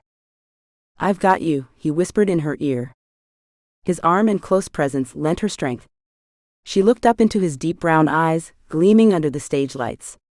Watching him these last couple of days, she wouldn't think he was the same man who ordered her about, barely acknowledged her, and made her do his laundry. Hearing the announcer speaking right next to her startled her to the core. Her heart raced and her stomach rolled, threatening to relieve her of all the rich food she had eaten. "Now for the last couple. What do you think?" The crowd erupted in cheers, claps, and hollers. Abigail swore she could hear Marla's shrill above the din. "Oh folks, that was quite a cheer. I think we have an undisputed winner." They escorted the other dancers off the stage, as the announcer beckoned Abigail and James to the center. "This must be a dream," Abigail thought. James beamed and even twirled her around, raising another roar from the audience. He was such a ham. The lead girl dancer came sauntering out with a golden Hula Girl trophy, handing it to James. "Our winners," cheered the announcer. "How about a kiss for your lovely partner? We all know she was the reason you won the contest." The announcer jabbed James in the side. Abigail froze, her breath caught in her throat and her heart threatened to explode. Kiss James? How could she do that? James turned towards her, a Cheshire cat grin reaching his eyes. He shrugged as he met her frightened gaze. Her lips trembled in fear, fear of being in the spotlight, fear of the repercussions, and most of all, fear of what would happen internally if she kissed James. He wrapped a hand around her waist and brought her bodily against him. His heat enveloped her tightly in an embrace. A slow hand cupped her cheek and his thumb soothed her trembling lips. "Kiss him. Kiss him. Kiss him," the crowd chanted, a rhythm that became the beat of her heart. She placed her hand on his chest and felt his heart hammering at the same beat. His eyes melted into hers, deep, penetrating, and all-encompassing. This was going to happen. Here. In front of everyone. "Kiss me, Abby," James breathed out in a rush, hard and full of need. Abigail closed her eyes and touched her tongue to her lips, leaving them parted. James leaned in, his breath warming her mouth, smelling fruity like the punch they served at dinner. Those kissable lips touched hers, hesitating for an instant, before melding in a toe-curling lightning storm of a kiss. The roaring crowd faded as her pounding heart thundered. James's hand intertwined in her hair, bringing her further into the kiss. Her hand clenched on his chest, grabbing a fistful of shirt. Nothing existed except her and James, merging in what seemed like a perfect blend. Abigail felt full for the first time in her life, all her yearning diminished. Everything she ever wanted was right here, right in front of her. How had she never seen it before? The world came crashing in around her with the blast of the announcer's voice. James pulled slowly away, his tongue tasting his lips as if wanting to savor the kiss. His eyes implored hers, filling her with the sensation she had never felt, but had heard about and seen in every romance movie she had been drugged to. "Our winners," the announcer called one more time. The audience cheered as they were escorted off stage by one of the dancers. Abigail felt disconnected for the rest of the night. She did her best to converse with James's family and the Wilsons, responding when questioned, smiling and nodding. As she sat wedged up against James on the drive home, she realized she didn't remember any of the conversation. She felt drugged, blissfully under the influence of what? She couldn't be in love with James, could she? He was her boss, and not the best one at that. Yet the electrical sparks that filled her as he took her hand in his, well, those were hard to ignore. The limo bounced into the driveway, and the driver shut off the engine. Everyone piled out the doors, but James held her in place. "Will you go for a walk with me?" he asked, his breath hot against her neck. Abigail's tummy fluttered. Be alone with James? Her body screamed for joy at the thought, but her mind warned her of the consequences. "Please?" he asked as he finally began backing out of the car, pulling her hand with him. Abigail felt her head nod as if of its own accord. She wanted to be alone with him. She wanted to see if he felt the same electricity, the same completeness as she had during their kiss. Yet what if he did? What would they do? James's answering smile melted all the worries from her thoughts and replaced them with butterflies. "You two lovebirds coming?" Ted asked from the doorway. Everyone else had already disappeared inside. "We're going to go for a walk first," James said, his eyes still on Abigail. "Well, I expect you to be the gentleman I raised you to be." Ted winked before he left them alone to the night. "I love how old-fashioned your parents are." Abigail found her voice as James led her towards the beach. The moon left a soft glow on the sand and glimmers of white in the now dark sea. She couldn't take her eyes off the beauty of it. "They do have their ways," James said, chuckling tightly. "Do you not agree with them?" Abigail wished she could have taken those words back the moment they flew from her mouth. He stopped her as they reached the soft sand. James knelt and let his hand trail down her leg to her foot, and then gently removed her shoes. A sigh escaped Abigail. She hadn't realized how much those heels had been hurting her feet. Once he removed her other shoe and his own, he stood back up, so close to her his body heat warmed her through her dress. "At times," he said, his voice deep. Abigail pulled her eyes away to gaze at the moon's reflection. They had a business arrangement. This wasn't part of it. She didn't fly to Hawaii and give her time up with her family to fall in love. Was that what was happening? James took her hand, his warmth coursing up her arm and right into her heart. They continued their walk closer to the water's edge. The coolness of the firmer ground eased Abigail's feet as they slowly meandered along the shore. She enjoyed the act of leaving footprints to reflect the moon's glow in the firmer sand. How much more romantic could this night get? Nothing could deny the allure hovering around them all night long. Everyone had seemed to notice it with their sly glances and excited whispers. The sound of the waves crashing at their feet lulled Abigail into a dreamy state of mind. "You're different when you aren't working," she said lazily, allowing herself to enjoy the warmth of his hand. "I haven't thought about work once today." He used his free hand to free his hair of the slick-back style he had worn it in for the luau. "It's rather liberating." "See, I told you that you're burnt out." Abigail playfully nudged him. James stopped. He let go of her hand, only to turn toward her and wrap his fingers around her waist. He held her there, so close. Only one scalding inch remained between them, as he looked down at her with dark eyes, the ambiance of the moonlight deepening them to the point that they seemed endless. "I feel like a blind man who can now see." His words breathed out, wafting down over Abigail's lips, hovering in deliciousness. Abigail couldn't respond. Her whole body vibrated, her knees threatened to give out, and the fluttering within her quickened. As James's hand reached to tuck her hair behind her ear, he let it trail down her cheek, her neck, her shoulder, all the way down to her hand. He intertwined his fingers with hers, and pulled her against him, closing the heated gap between them. That heat erupted into her in a rush of sensations she had never felt. She wet her lips, leaving them parted, hoping to catch more air. For right now she couldn't seem to breathe. "I'm sorry I never saw you before." Right there the whole time. His voice faded as his eyes implored hers. Abigail didn't dare think. She didn't dare wonder what would happen next, or what the consequences would be. Only this moment mattered. This one full, complete moment of heat, expectation, and wondrous, tantalizing James. "I have to know," James said, his lips tightening slightly. Without the pretenses, without the cameras and audiences, with no obligations.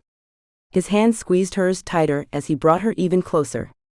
His eyes left hers and traveled slowly down to her lips. Abigail's heart pounded. She wanted this. She wanted him to kiss her, to know that whatever they shared had no strings attached, no obligations, and no show for others. Standing on tiptoes, she leaned into him and he met her halfway. His lips, first hesitant and then warming, melding with hers as they did during their first yet staged kiss. A sigh escaped his lips and into her. A sigh so full of relief that she felt her body instantly relax into his embrace. With his lips on her, all things seemed right in the world. The rhythm of the waves became the music of their bodies, pulled tight and pulsing as one. Could this be real? The thought formed only to be swept away as the next wave pulled them closer. Though it seemed to pain him, James remained the gentleman his father raised him to be and pulled away. He let his forehead rest against hers as they caught their breath. "You know, I have always heard the saying, 'You'll be the death of me,' but I have to say, I feel the opposite. I think you have given me life." Chapter 7. The bright walls reflecting the morning light eased Abigail awake. She stretched out in bed and curled back under the covers. Memories washed over her. The crowd-drowning kiss at the luau. The all-encompassing kiss on the beach. The sweet kiss goodnight in front of their rooms.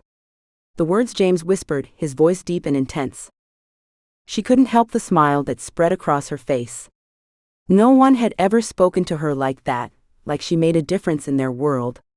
Never would she have guessed James had that in him.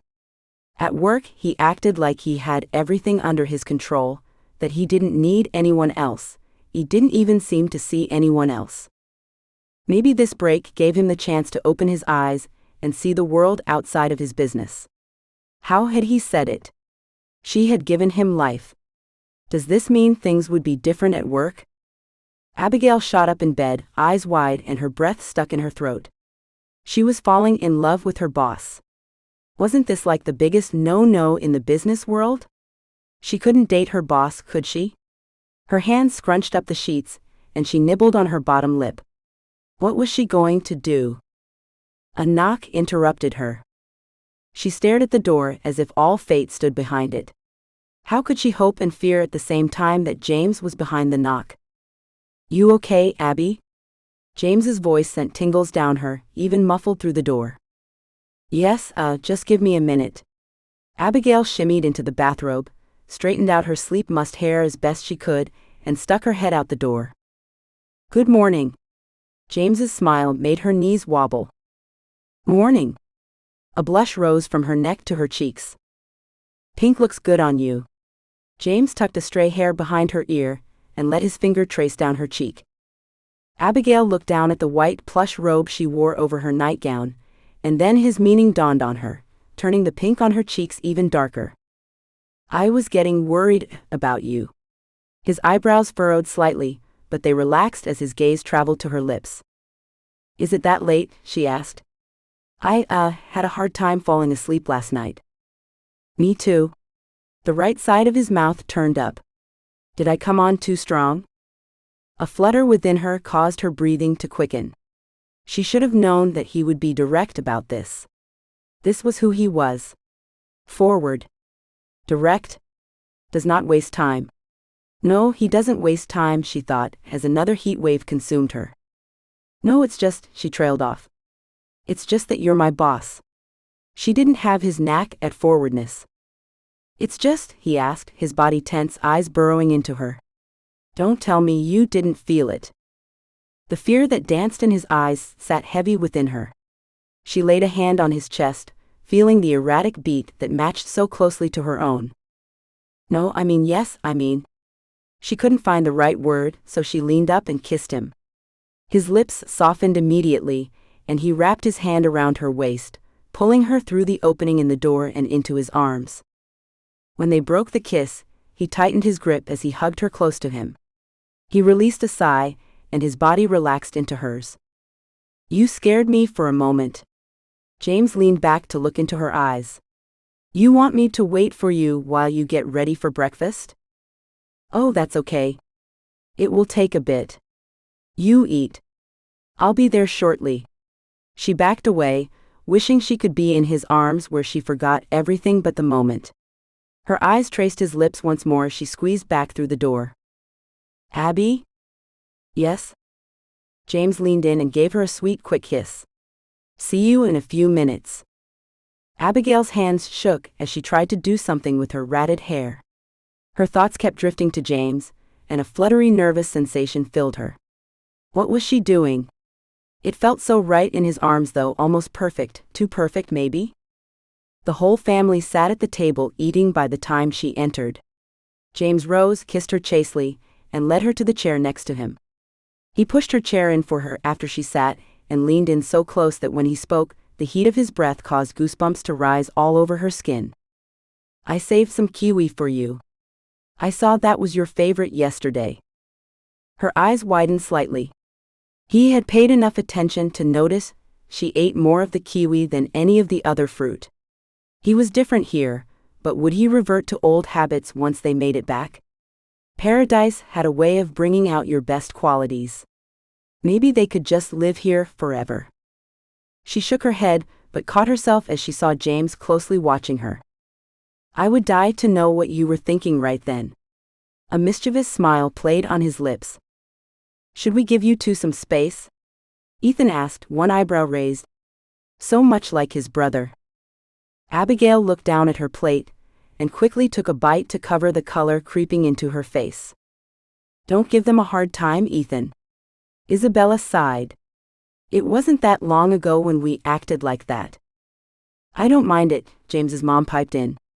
It gives me peace knowing my boys have found their perfect matches. She patted Abigail's hand. Perfect match? Abigail eyed James while she ate. Could he be the one for her? Did he feel that way? As if in answer, he wrapped an arm around her shoulder and kissed her on the temple. This was no longer just a business transaction. This had become real. Ted and Marla excused themselves from the breakfast table. Ethan retold his media experience from yesterday, as if it filled him with energy and pride. I'm feeling a little tired, honey. I think I should go rest for a while, Isabella said as she pushed down on the table to help herself rise. Ethan, a knot in his brow, held her hand as they walked inside. Do you think she'll be all right? James asked. I'm not a pregnancy expert, but I've seen my sisters go through it. I remember them resting quite a bit. It has to be exhausting work, building a little human inside of you. Does that smile mean you would like to build a little human inside of you? Abigail's face blanched, and she found it difficult to catch her breath. I mean, at some point? James hastily edited his question. She finally breathed in, and her heart started pounding again. This was all moving so fast. I didn't mean to pressure, I just meant. He ran a hand through his wayward hair. She liked his hair unkempt like that. It gave him a sense of ease, of normalcy. I know I walked in on you telling my mom you would like to stay at home with them, but I didn't know if that was for her benefit, in pretense for, never mind. I think I enjoy seeing you flustered, Mr. Campbell. Abigail relaxed a little in his uncomfortableness. It was about time the tables were reversed. I told you. I know, that's your father's name. The easy smile that filled her face sent a wave of contentment through her. It was the truth, I think. The truth? What I told your mom. Abigail shrugged. Life has been a bit too focused for me since I started college, so it's not like I've been planning out my personal future. I get it. He nodded. But you would like someone? A couple. She smiled. Why all the questions? Well, as your boyfriend, these are things I should know, right? He pulled at his shirt collar. Yeah, I guess a boyfriend should know things like that. Her heart raced as she leaned forward, closing the distance between them and keeping her voice low. Are you asking as my fake boyfriend or for real? I've been thinking. Hey lovebirds, come check this out, Ted called to them from the doorway. James's head fell, and he took a deep breath before he rose and held his hand out for Abigail. We will finish this conversation later, he whispered and kissed her neck. Let's go see what my parents have been up to. They walked into the transformed living room. A decked-out Christmas tree twinkled in the corner, with beautifully wrapped gifts neatly stacked underneath it. Lights hung across the fireplace that they had lit. It had actual flames, though not wood burning. Christmas music played softly in the background. Abigail's heart dropped. Being in the tropics and the lack of holiday decorations had fooled her into not thinking about it being Christmas, but now it hit her hard. Today was Christmas Eve. Today, the women in her family would be talking in the kitchen while preparing the big dinner. The men would be taking the kids sledding outside and escaping to watch pieces of the game in between. The kids would be running in and out of the kitchen, stealing little tidbits and adding delightful, happy squeals to the day. Well done, you two. James patted his dad on the back. I know it isn't your normal white Christmas, Abigail, but we thought a little Christmas cheer would help ease your homesickness. Marla smiled widely, clasping her hands tight. That's very thoughtful of you, thank you, Abigail said softly, doing her best to sound excited. Gratefulness filled her. This family had welcomed her with open arms, and she couldn't help but think they would be wonderful in-laws. Yet she missed her family and all of their traditions. It's only 1 year, she reminded herself, and she would get to visit with them afterward. James wrapped his arm around her and kissed her head. Ethan and Isabella strode into the room with massive smiles. Turn the TV on. Our interview is about to be aired. James rolled his eyes. You two aren't over the fame yet? Then he chuckled. Just kidding. It's your special day. Let's see if Isabella's glow is captured by the cameras. Marla clapped her hands while Ted picked up the remote and turned on the television set. Everyone found a place to sit on the plush couches. Abigail felt as if she sank into the deep cushions, and she wished she could sink even deeper until she was hidden completely. Would they show the footage from the reporter chasing them? The thought caused a nervous flutter to begin within her. There we are. Isabella cheered. Big news for the rich and famous this weekend, the TV host said, as an image of Ethan and Isabella shot up on the screen. Ethan Campbell and his wife Isabella announced their first pregnancy while attending a luau in Hawaii. The excited couple are expecting their bundle of joy in mid-May. Look, you can see my baby bump. Isabella's excitement funneled over into Abigail. She was happy for her. But why didn't his better-known brother stand at his side during the announcement? Let's watch this footage to find out how the billionaire bachelor feels about the news. The announcer makes that face that all those TV hosts do when they have something up their sleeve. There you go again, always stealing the spotlight, Ethan pouted. It's not like I asked for it, brother. James tensed beside Abigail, and she clutched at his hand, her face draining of color as the video showed her tucked under James's arm, her eyes held fast on him. Mr. Campbell. Come on, man, this is the first time you have brought a date to a family function. Surely you must have a comment. What's her name? Where did you meet? How long have you been dating on the sly? Why doesn't anyone know about her? The reporter looked even younger on screen. Sir, James stopped and turned toward the young man. I told you, no comment. My brother, on the other hand, has some exciting news to share. It's his night tonight. You better run along before you miss it. There you see it, folks, the announcer popped back up on the screen. Big news in the upper class. But who is this new woman under the billionaire bachelor's wing?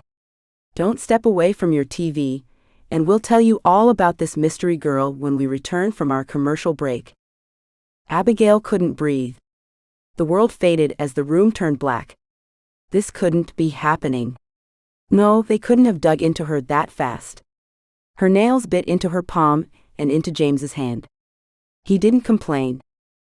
Breathe, Abby. His voice drifted to her as if through a dense fog. Just take in a deep breath.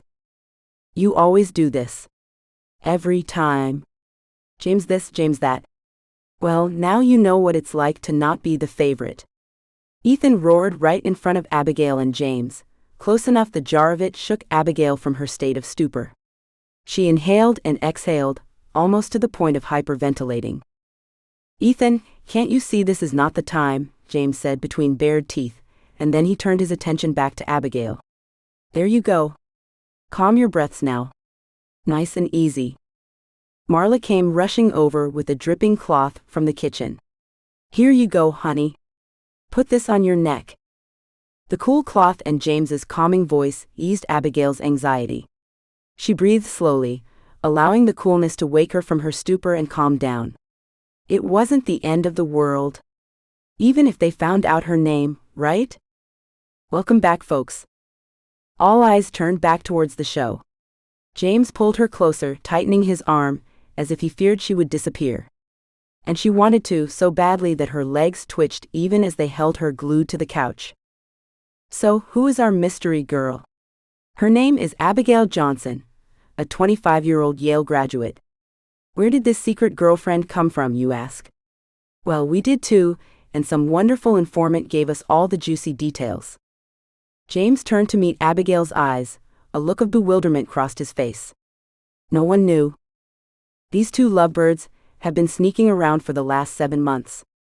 That's right, our billionaire bachelor has a long-term girlfriend.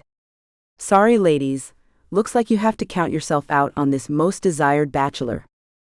How did they find out? James's eyes searched the room and landed on Ethan, who couldn't seem to meet his gaze. You little jealous brat. You knew how Abby felt about the media.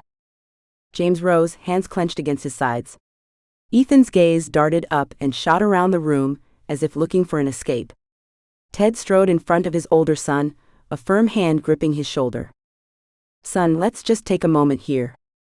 And folks, that's not all. Oh no. Our researchers have been up all night to get this next tidbit of information for you. Everyone froze and turned toward the TV once again. Abigail shifted to the edge of her seat, fear dripping off of her like rain. It seems like James Campbell has been hiding his little girlfriend even closer than we thought, for she is none other than his personal assistant. The TV shot to a video of the two of them kissing on stage. Now, if my personal assistant kissed me like that.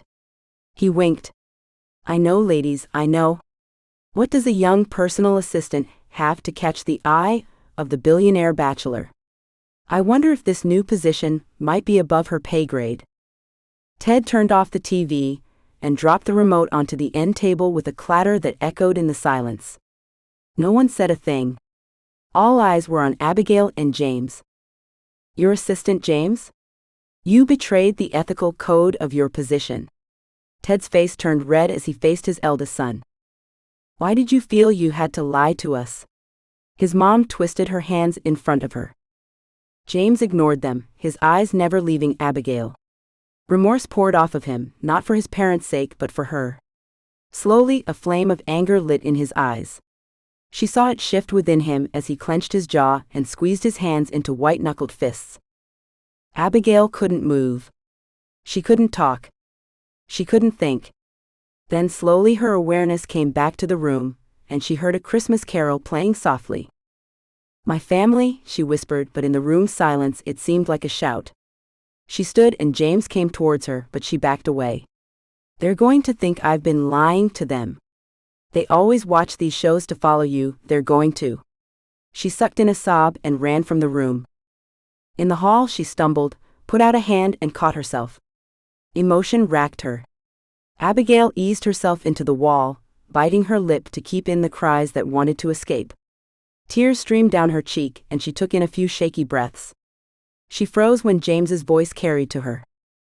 What were you thinking, Ethan? I did my best to give you that night, and you had to sabotage everything. Anger harshened James's voice. You gave me the night, Mr. High and Mighty? Ethan snarled. You give me nothing. All I'm known as is the billionaire bachelor's little brother. The media doesn't care about my business or my personal life. When are you going to learn? The media isn't reality. They don't care about anything except drama and tearing lives apart. Just like you helped them do to me, again. Pain lined James's words. What had Ethan done to him to cause such turmoil? What do you mean, again? I haven't done anything to you. How could I? You only leave me in the dust, just like when we were kids. Boys, Marla fretted, her voice sounding fragile. Come on. You two are brothers. Certainly, you can figure your way out of this misunderstanding. This is no misunderstanding, Mom. Ethan leaked personal information to the media, and it's about time he learned his lesson. Fear pounded inside of Abigail. It sounded like James had closed the gap between him and Ethan. Oh, you want to go there, big brother? Fine, give me your best shot. Ethan, don't. Isabella said, anxiety lining her voice. Abigail's heart hurt. She could feel the jagged pieces of it piercing her with each angry word James and his brother spoke to each other. There will be no fighting in this house, boys. Ted sounded as she expected he did when the boys were younger. Oh, we can take this outside. I've had enough of his snide, digging comments he constantly throws in my direction. He has no respect for me. That I can handle, but he hurt Abigail, and I won't allow him to get away with that like he has everything else in his life. Abigail couldn't handle it anymore. She wiped the evidence of tears off her face before storming back into the room. I will not have you get in a fight with your brother over this. She stood in front of James, fists digging into her hips. You both need to grow up. You should know better than resorting to solving your problems with your fists. She turned towards Ethan, shocked at her anger towards him. And you need to get over your inferiority complex. Your brother only speaks about you with love and respect. He doesn't deserve your resentment. The room stood still. Now that the words had left Abigail's mouth, her cheeks burned with regret. She wasn't about to let this family get torn apart because of her. It's Christmas. Marla's words sounded more like a plea than a statement. With the reminder, Abigail's family invaded her thoughts. She bit her cheeks to stop the tears threatening. Without a word, for she didn't trust herself to speak, she ran out of the room and away from the stairs of the Campbells. Chapter 8. I want to go home. Abigail cried out when James followed her into her room. Tears streaked down her cheeks, and she angrily swiped them away. She hated crying, especially in front of others. I know our deal is all 5 days, but I just need to go home. My family. James brought her into his arms. His hand smoothed her hair as he held her close. Somehow his magic still worked. The world faded, and Abigail could finally breathe freely. How did he do that? She needed to pull away, but couldn't seem to find the strength. I'm sorry. I should have known better about the media and my brother. His whispered words brought her back to reality. I won't be letting this go.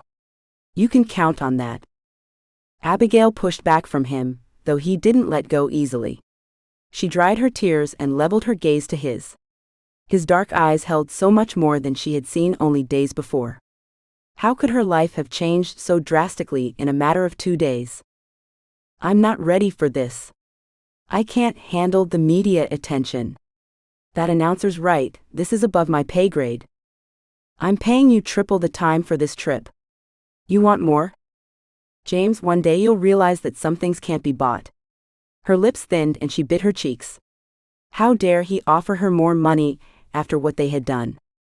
I didn't mean He wiped his hand through his hair. It's fine. It was a good reminder of where my place is. We should have never crossed that line. Her phone rang from the top of her dresser, where she had kept it since she arrived. She hadn't known she got reception here. Looking back at James and at the phone again, she hesitated and then walked to her dresser. The phone felt heavy in her hand as the ring ended. 3 missed calls, all from the same number. Your parents? James asked, scuffing his sandaled foot on the hardwood floor. Yeah, she said, unable to meet his eyes. The phone started ringing again. I need to take this. Of course, I'll give you space. He hung his head and left the room, closing the door softly behind him. Abigail's heart fell as she clicked the green button. Hi, Mom? She barely choked out the words before erupting into tears again. Oh, sweetie, you saw it too? Are you okay? Her mom's voice trembled slightly. Tell me what's going on. Abigail blubbered out the entire story, the absolute truth down to the kisses the night before and how she felt herself falling for him, and finally to his last comment about paying her more. Her mother never stopped her once. She stoically listened until her words faded off. Abigail felt a massive weight lift from her shoulders. Crying had a funny way of releasing all the pent-up emotions she had accumulated over the last couple of days. Wow, her mother finally said. You've been through quite a lot since we talked. Yeah, you could say that. Abigail squeezed out a little laugh. She went from furiously accepting to travel as a nobody personal assistant, to being a billionaire's fake girlfriend, to falling in love, and finally to her life being broadcast all over the world. Do you love him? Her mom seemed to be holding her breath, but it was difficult to tell over the phone. Isn't it too early to know? Abigail remembered the flutters whenever she met his chocolate eyes, the world fading every time she was in his arms, and the trails of fire his touch created. Not necessarily, sweetie. Some know right away, and besides, it's not like you've just met. You've worked closely with him over the last 7 months. I never thought of him that way, not until this weekend. Abigail sighed, her mind feeling fuzzy from the crying and extreme emotions. Then she remembered his last comment. Do you want more? How could he ask her that, after his kiss, after the words he spoke to her? She felt like a harlot. And now, he reminded me of why I can't go there. But you always talked about him with respect. You are letting one comment decide your actions? Her mom persisted, as always. He thinks he can get people to do whatever he wants them to with money, including me. Is it possible he could have slipped into old patterns? You did say he seemed to want to take that comment back. Her level-headed mom always saw things from both perspectives. Right now, that fact left her head spinning in frustration. If he slipped then, what's going to stop him from slipping even more once we get back? I did not fall in love with the man he was there. I fell in love the man he is here. Sweetie, he's the same man. When we fall in love, it is with the whole man, with the easy-to-love parts as well as the hard. You learn to communicate through them and love them despite their failings. Her mom sighed. Abigail knew that sound, she heard the empathy behind it. You do realize you said you fell in love with him, don't you? Abigail heard the smile in her mother's voice. I guess I did. He's different here. He's more relaxed, humble and deep. Abigail tried to think of what had changed. What moment had things started slipping into this new feeling? She couldn't pinpoint any specific event. When I meet his eyes now, my heart flutters. And our kiss, the one that was broadcast over the world? She took a deep breath, still trying to accept the fact that their first kiss had been televised. It was staged, but the reality of it was intense. Everything faded away, even all those people watching us. Well, it definitely looked real and passionate to me. Her mother laughed lightly. Mom. Sorry, sweetie. You've never been that great of an actress, so I knew your heart was in it. Yeah, I guess it was. Abigail lost herself to the feeling of being in his arms.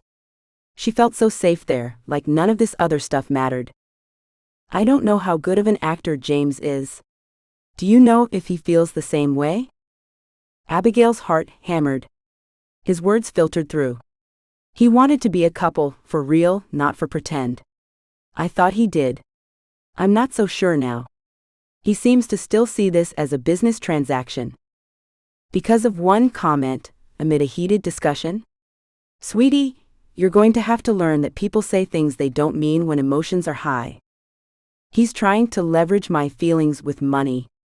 Anger boiled in Abigail again, but as she breathed through it, she realized beneath that anger was actually hurt. Maybe that's the only way he knows how. You might have to help him understand what you need from him. Her mom's calm voice soothed her. What if he can't give me that? Her fears finally burst forth, as realization sat heavily upon her. What if he can? Her mother asked gently. Abigail's mind reeled. Had she overreacted to his comment? Should she give them a chance? Even if he can, I don't know if I can handle the media. You've already made it through the worst part of the media, I would think. I saw the clip. He will shelter you as much as he can. As far as things going back to the way they were, everything changes when you fall in love, sweetie. All relationships take work and communication, but it may surprise you at how easily you can redirect him. And you might find you become more of a distraction at work than a help. Yeah, Abigail said and let herself laugh. I know it will be difficult for me to focus, knowing he's right there all day. She let herself ponder this a moment, before realizing it would take a lot longer than a moment. Her mom had always been supportive, but the questioning became too much. Especially since she wasn't sure about it all yet. She needed time to contemplate and sort out her feelings and the reality she sat in. Anyway, how are my nephews and new little niece?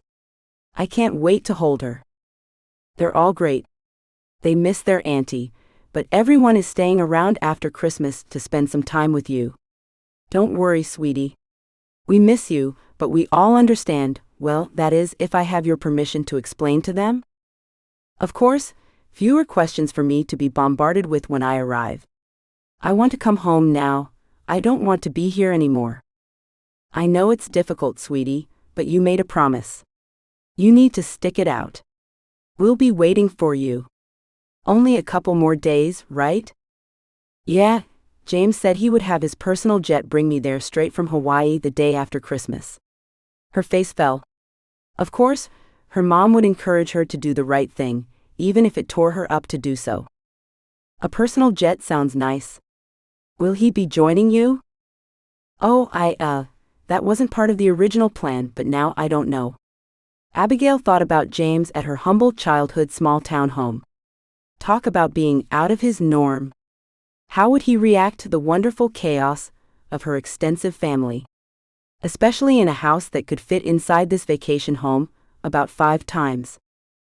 Well, let us know, sweetie. Try to ignore the media and enjoy this time. It's not every day that you fall in love, you know. Abigail dropped the phone onto her bed and crashed alongside it. Exhaustion claimed her. With her mind and emotions spent, she closed her eyes. She would allow herself a couple minutes to rest before thinking about how the rest of the day and her life would go. A soft knock stirred her awake, and she immediately noticed the difference in the light filtering through the sliding glass door. How long had she slept? Just a minute, she called out. A quick look in the mirror proved she didn't look too bad, though her eyes were still red-rimmed, and she had lines on her face from the blankets she had fallen asleep on. Her heart fluttered, expecting to find James on the other side of the door. Instead, his mother stood there, a soft smile on her face. May I talk with you for a few minutes? She looked down the hall before stepping into the room, as Abigail opened the door wider. The men have settled down for now and are watching the game. Of course, please come in. Abigail closed the door behind Marla, and then followed her to the little lounge area in the corner. What a ride, huh? Marla asked, more subdued than Abigail had seen her yet. Yeah, Abigail said, but she hesitated because she didn't trust herself to not divulge the whole truth. James let it all out, all of it. He feels bad that he coerced you to pretend to be his girlfriend. I'm sorry I lied to all of you. A tremendous sigh escaped Abigail. Secrets took so much energy and concentration to uphold. She relaxed into the plush armchair. I'm not though, Marla said, watching Abigail closely. Abigail's eyes widened slightly as she tensed in her chair and the hair on her arms rose. If he hadn't asked you to fake this relationship, he wouldn't have realized his love for you. Over these last 2 days, I have seen my son smile more than he has in the last decade. He has been so focused on his business, he never saw how quickly his life was passing him by. You changed that. Now he's talking about taking a year off, hiring a CEO to run the company, and acting like the playful boy I knew. She slipped a hand on top of Abigail's. I have you to thank for that. I didn't do anything, Marla. I have to be honest. I couldn't pass up the money, and well, he promised me an assistant. Though slightly embarrassed by the admission, she couldn't stop the small smile from gracing her lips. An assistant asked for an assistant? Marla's face twisted into a puzzled expression. Your son can be quite the demanding boss. It's too much for one person. I see. Marla looked closer at her. I understand why you came now, but your heart has changed too, hasn't it? She sat forward in her chair to peer at Abigail. You love James, don't you? Abigail stuttered and then laughed. She looked out the window to the crashing waves, unable to meet Marla's eyes. Well, you might not know it yet, but unless you should pursue an acting career rather than this PR business, it's plain to see you are. She nodded her head like drilling a fact home. You know, James's father and I fell in love on this same island. It's only fitting that you two did as well. There's a magic here. Marla met Abigail's eyes. And don't worry, that magic continues even once you get back home. I love to hear stories like that. Abigail smiled, hoping to get the attention off her. How had Marla read her mind about things changing back home? James will be a good husband, you will see. That intensity he gives to his business? Well, that will now be applied to you, and the children you two bring into the world. Abigail choked on her breath. No offense, Marla, but aren't you jumping in a little too fast? It may seem like it to you, but I know my son. I know that once he sets his mind on something, he doesn't back down until it's his. He has never set his mind on a girl until you, and boy is his mind and heart set. She rose and squeezed Abigail's shoulder. You don't worry about all that. Just enjoy falling in love. It's something that will fill your heart for the rest of your life. Chapter 9. Having both her mom and James's mom give her practically the same advice left Abigail's mind reeling. These were women who had been married for many years, at least 3 decades or more, raised families, and still seemed in love with their husbands. Their advice should be rock solid, right? Having everything out in the open eased some of her anxiety. She wouldn't have to pretend anymore. She sighed, unsure of how to act around James now that the pretense didn't exist. Without that pressure, though, she could give herself time. She didn't have to figure out her life in the next 48 hours. The comment about money still weighed heavily on her. Had she read into what he said before about his feelings being real? Did he still view this relationship as a business transaction? Abigail's stomach growled. She took a deep breath, looked in the mirror, and straightened out her billowy pants and blouse. It would have to do. For now, she would have to let the decision-making go. Marla said the caterers would have dinner ready in an hour, which was only 10 minutes away. From her closet, she brought out 2 wrapped packages. Under the original pretense, James had ensured the gifts to his family included her name. Luckily, she saw the need to get him something after she left the office that day. She had already had a small present, but thought it seemed impersonal, and wanted to get something more now that she was spending it with his family. With her packages in her hands, she only had a finger to hook onto the ornate door handle and pull it closed behind her. Her heart pounded faster the closer she came to the living room. She stopped outside the opening to catch her breath and put on a facade of confidence. She could do this. Take it as it comes. 2 steps into the room and she froze. James's eyes immediately found hers. Her body responded with a fluttering heat and an immobilizing shyness.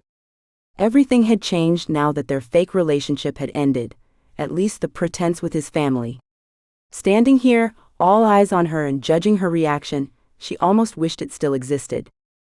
James met her in 3 long strides, took the packages from her arms, and stood so close she could see the thrumming of his heartbeat in his neck. His tongue shot out to wet his lips and his eyes searched her. Where did she stand, he seemed to ask. With a hesitant smile, she allowed her eyes to briefly meet his, before darting from his intense gaze to his lips. She couldn't help it. Now that she knew what it felt like to be in his arms, to kiss his lips, she could never look at him as the Mr. Campbell he had been a few days ago. Could she let go of the comment he had made? "You okay?" he asked. "I will be." She let her eyes finally meet his, and found she never wanted to leave their embrace. "I'll make this up to you, Abby. Even all the money in the world can't undo what has happened." Her voice only slightly quivered as she said it. She needed him to understand that this had nothing to do with money. She thought about the media constantly following her, as she had seen them do to James. He had to have security sometimes. Would she need a bodyguard? "I know." He stuffed the packages under one arm and reached for her hand. "But I can make it worth the pain."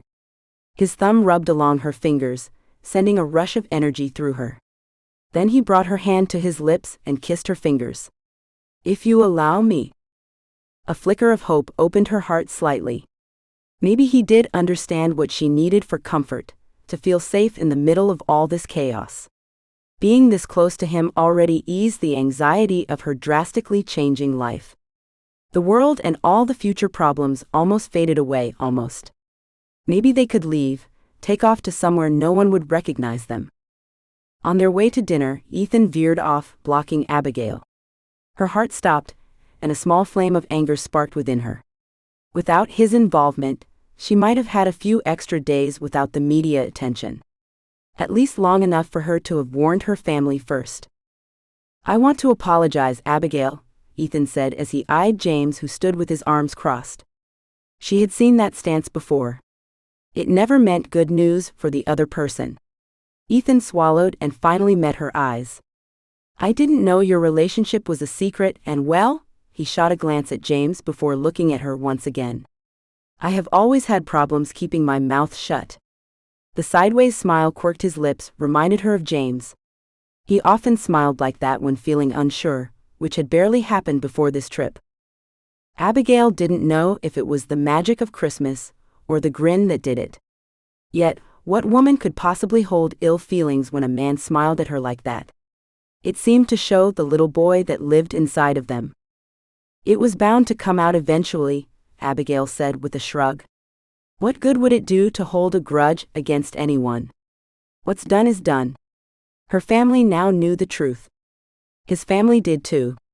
In fact, the entire world did, well, except that they haven't been a couple for the last 7 months. She glanced at James, whose eyes softened as they met hers. Maybe the world would never need to know that part. Dinner started subdued, but soon the conversation grew with stories from when James and his brother were little. Many times Ethan would reference that his son would never be allowed to do what they had done. Finally, Isabella piped up. "You know, my husband, you keep talking about your son. We might have a daughter." Isabella lifted an eyebrow. "Well, we'll know in less than a month," Ethan exclaimed, and rubbed Isabella's belly. "Isn't that right, son? Don't do that. You might give her a complex." Isabella laughed. "Oh, a girl." Marla clapped her hands. "I loved you boys, but how fun it would be to have a little girl in the family. Frilly dresses and ribbons, tea and makeup parties." "Hey, now talk about complexes. My son doesn't need to hear this." "Well, whether it's a boy or girl, this uncle is going to spoil that baby like crazy." James wrapped his arm around Abigail as if it were an old, comfortable habit, and she didn't say a thing about it. "Why don't we open presents while we wait to have room for dessert? I saw the trays they brought in, and I'm going to need a lot more room than I have at the moment," Ted said as he rose. "Agreed." Ethan stretched back and rubbed his belly. James's phone dinged, and he excused himself to the other room. Abigail's eyes followed him. He couldn't be working on Christmas Eve. He had taken no business phone calls since they had arrived. When he returned to lead her to the living room where everyone else headed, she watched him closely for any signs of his demanding self returning. His smile seemed even brighter, and his eyes twinkled mischievously. What was he up to? Come on, let's go watch their reactions while they open their gifts. Seeing the family open gifts from one another created a yearning so deep within her. She would miss this with her family. They didn't open presents until Christmas, but knowing she would miss this play between them, the excited faces and loving thoughtfulness of gifts filled her with guilt. A few times, she bit her cheek to keep her emotions back. When Marla set a small package on her lap, she looked up with wide eyes. You didn't know I would be here. Marla shrugged and nodded for her to open the beautifully wrapped present. Abigail's heart rushed as she carefully unwrapped the box. Heat flushed her cheeks while Marla looked on, no doubt gauging her reaction. She lifted the lid and found a gorgeous and delicate watch. Wow, Marla, She wanted to say she couldn't accept it. She was sure it cost a fortune. Yet, the hopeful expectation on Marla's face told her she couldn't refuse the generous gift. It's gorgeous, thank you. Abigail carefully wrapped the tiny watch around her wrist, and then gave James's mother and father a hug. Abigail knew what James had bought for each of them, because she had been the one to purchase the presents, at his direction of course. Seeing their faces light up though, gave it so much more meaning. Oh, I almost forgot. James fished an envelope from the tree and handed it to Ethan. It read, Baby Campbell. Oh, James. You even thought of our little one, Isabella said softly, tears glistening in her eyes. Then she and Ethan opened the card, and their mouths hung open before they looked at each other and then back to James. That little one will never have to worry about paying for college. By the time he or she reaches 18, that will have accrued to enough to pay for a doctorate at Yale or Harvard or any other university, as well as living expenses, James said with a wink. James, Ethan started. I don't know what to say. I feel like such a lousy brother. I believe the proper words in this situation, James met Abigail's eyes, are thank you. His parents walked over to check out the gift themselves, and they held whispered conversations. Abigail smiled at James and his generosity. He gave freely of the money he worked hard to earn. Could it be that he had only been trying to ease her discomfort earlier? When he offered her more money when she wanted to leave, maybe he was trying to help rather than manipulate her. So many times, he had made comments about how money paved the way much easier than words.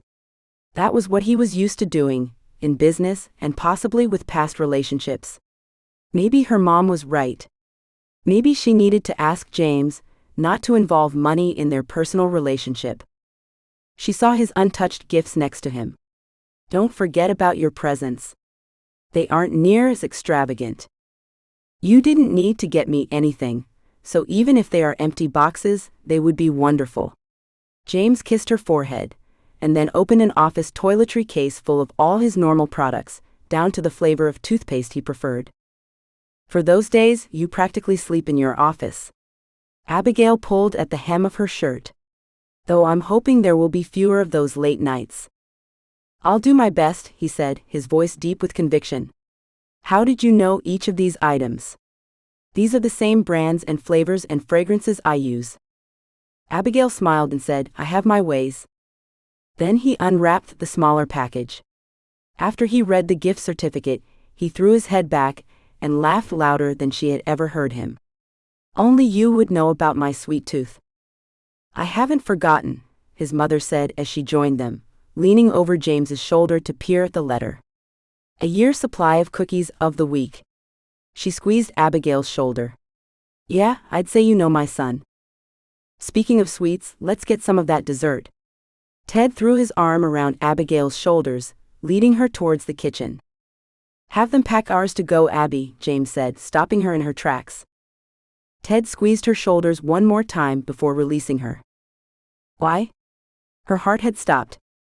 Fear and a tinge of a thrill rippled through her. Did you really think I had forgotten about you? Your present isn't here. get our desserts, and say goodnight. We leave in 5 minutes. His directions sounded an awful lot like the old familiar demands, but the gleam in his eyes softened the orders, making her wonder what he was planning. They ate the decadent chocolate mousse, pumpkin cheesecake, and apple pie in the back of the limo. James wouldn't tell her where they were going. He kept her in deep conversation, talking about his family's reactions to their gifts. When the limo stopped, she ventured a look out the tinted windows and saw the jet standing ready. Where are we going? I have nothing packed. What about Christmas with your family? Now it made sense why they had all given her hugs and told her how much they enjoyed meeting her as she left. Don't worry about it. I had it taken care of. He helped her out of the limo, and she saw the driver take her bags from the trunk up to the plane. How? I have my ways. He winked and motioned her to go up the stairs to the jet before him. Good evening, Mr. Campbell and Miss Johnson. Welcome back. The same stewardess as before met them on the plane. Good evening, Melody. Thank you for taking time away from your family to make this happen, James said to the stewardess. Abigail's mouth dropped, though not as far as Melody's. You're welcome, sir. Takeoff will be in 10 minutes, so make yourselves comfortable. Would you like anything before we leave? James looked at Abigail, who shook her head. The dessert on the drive over still filled her stomach. This time Abigail was aware of takeoff, and she watched the sunset-lit island fade off as they flew higher and further away. Will you tell me where we are going now? She turned her attention back to the man who had been watching her the entire time. Well, let's say you have 10 hours to tell me what to expect when I meet your family. What? You're taking me to my parents now? She looked at the dazzling watch his parents had given her, and quickly did the math in her head. We'll get there in time for Christmas morning. That was her favorite time of the holiday. The kids would wake the blurry-eyed adults and pull them down the stairs so they could open their stockings. A quick breakfast of cinnamon rolls would fill the air with their delicious aroma for the rest of the morning. Then they would open presents from one family member at a time, which took quite a while with the size of her family. Everyone would give hugs and appreciations. Those times filled her heart enough to get through the rest of the year. It's the least I can do for everything.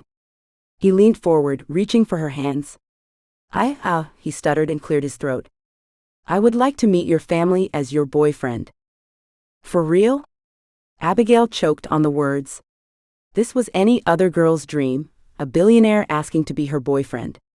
She didn't care about the money, though she had to say the personal jet thing had its perks. She remembered only a few days ago feeling the opposite of how felt right now. Yet some of it still held truth. She never would want to be romantically involved with her boss, Mr. Campbell. James, on the other hand, had proved himself as an ideal boyfriend, as someone she felt safe with, someone she felt complete with. What do you say? James breathed out, his brows furrowed, eyes intense, and hands squeezing hers. She had to admit, it was cute to see him nervous. I quit. The words flew out of her mouth before she could stop them. You what? I can't work for my boyfriend, so I have to quit. You almost gave me a heart attack, Abby. He blew air out of his cheeks. Okay, I'll accept your resignation on one condition. You train my new assistant. Assistants? You need two. Okay, he said, laughing. Train my 2 new assistants. Deal. Now, are we finished with our business transactions? I want to learn about my girlfriend's family. Yes, no more business transactions between us. James undid his seatbelt and rose to sit next to her. He brought her into his arms and slid his fingers alongside her face as he tucked in a stray lock of hair. His lips parted and Abigail's heart threatened to explode. When his lips touched hers, his kiss held a possessiveness that they hadn't expressed before. Abigail decided she liked the change. Epilogue. 6 months later, Abigail looked around her empty apartment before closing the door for the last time. The click of the handle had a finality to it, as if saying, that door is closed, now onto your future. James had convinced her to give her apartment up when they left for their year-long vacation. He said she wouldn't need it when they returned. The thought of what that meant still made butterflies flutter within her every time she thought about it. James met her at the door of the limo. "Ready?" "Yep, just said goodbye to my apartment for the last time." She gazed longingly back up at her window. "You are quite the sentimental lady, you know?" "Yeah, I guess I am." She met his eyes and smiled. "Do you have a problem with that?" "Nope, I'm counting on it." He winked as she climbed into the limo. Melody met them on the jet with a cheery smile. Abigail and James sat in the same seats in the back. A sense of familiarity settled into her as she eased herself into the plush chair with a content sigh.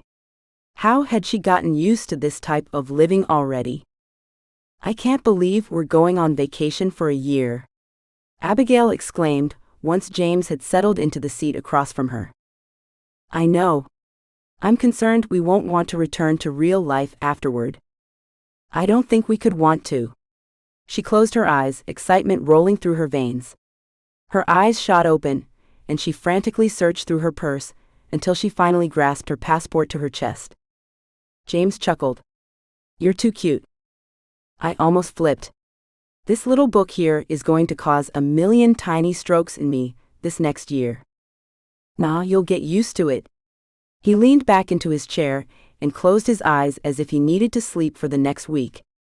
Maybe they would do that. "Like I got used to the media?" Abigail scoffed. The media had hounded them from the moment they stepped off the airplane back from Hawaii. They were relentless, until James finally convinced Abigail to hold a press conference and answer all of their questions. The experience was one she would rather forget. Not that it had been gruesome, but having all those lights, cameras, and people bombarding her with questions made the entire event seem like a horrible nightmare. The good thing was that James was right. After the press conference, hardly any reporters followed them around, and they relieved their bodyguards to only an on-call basis. Having security constantly there took some getting used to, so she was happy when they didn't need those services any longer. "You handled it beautifully," James said, eyes still closed. Abigail took her cue from him. Exhaustion filled her as well. These last 6 months had taken its toll on both of them. It turned out that preparing a billion-dollar company to run on its own and planning a year's trip at the same time might have been taking on more than they could chew. But they did it. And here they were. Even if they had to sleep the whole first week to recoup, they would still have 51 more to enjoy. Abigail woke as the sun rose. It wasn't the first sunrise she saw from the air. A smile filled her soul as she remembered Christmas morning. It had been perfect. They had arrived at the house, arms laden with presents, both the ones from her house and many others, which James never told her how he had accomplished, right as the family gathered to open their stockings. Abigail would never forget their shocked faces. Her family had immediately welcomed James into the chaos, and he handled it with ease, taking the teasing, the rowdy noise level, and the constant activity all in stride. Her parents loved him and her sisters drooled. Her older brother still wasn't sure, but he would come around as the future unfolded. He had always been protective. Watching the sunrise light up the expansive sky brought back all those magical Christmas moments. She felt a hand on her arm and looked over. When did James move to sit beside her? His eyes met hers with love. "You are so beautiful when you sleep," he said, his voice still heavy with sleep himself.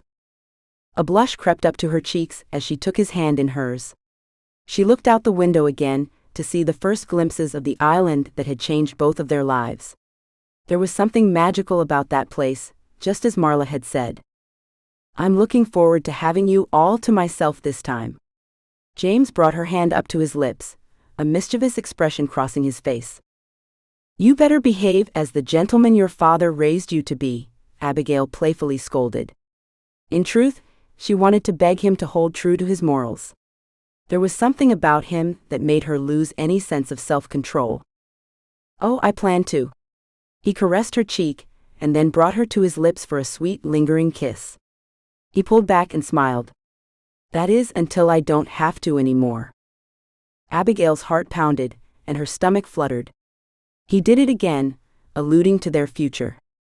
At times fear coursed through her, with the thought of a lifelong commitment to the country's hottest billionaire bachelor. She wondered if she could handle everything that came with the title of Mrs. James Campbell. Yet any time he was near her, all those fears faded away. She wanted to be with him, always with him. Her eyes refocused, and she noticed James watching her with a confident smile which caused her cheeks to blush. I would give anything to know what thoughts were racing through your mind just now. I'm sure you would, but they're priceless. Abigail laughed to cover her embarrassment. There was no way she would share what she had been thinking. I'm so happy we started this vacation by coming back here. I thought my sentimental girlfriend would like that. James kissed her lightly on the forehead. I'm starting to think you might be a bit sentimental too, Mr. Campbell, she teased. Me? The straight-faced, serious businessman? No way. He laughed and brought her into his arms. Please buckle your seatbelts. We will be landing shortly. The stewardess called from the divider curtain. Abigail blushed and resituated herself in her seat. James stayed next to her and buckled his belt. As soon as they situated their bags in their old rooms, they changed and ran to the beach. They played in the ocean for the rest of the day, only stopping for lunch. It was late afternoon by the time they pulled themselves away from the fun, and they walked back to the house hand in hand. Why don't you take a nice relaxing bath before dinner? James told her as they entered the house. That sounds divine. She remembered the jetted tub with longing. When he walked her to her door, he tugged her into his arms and kissed her, long and deep. Thank you for bringing the fun back into my life. Ditto, she said, her lips pulsing from his kiss, yearning for more. Have a luxurious bath. Oh, I plan on it, she sighed, feeling her body relax already. Oh, and Abby? She turned around as she entered her room. Yes? Would you wear that red Hawaiian dress you wore to the luau? Abigail's face blanched. Are we going out?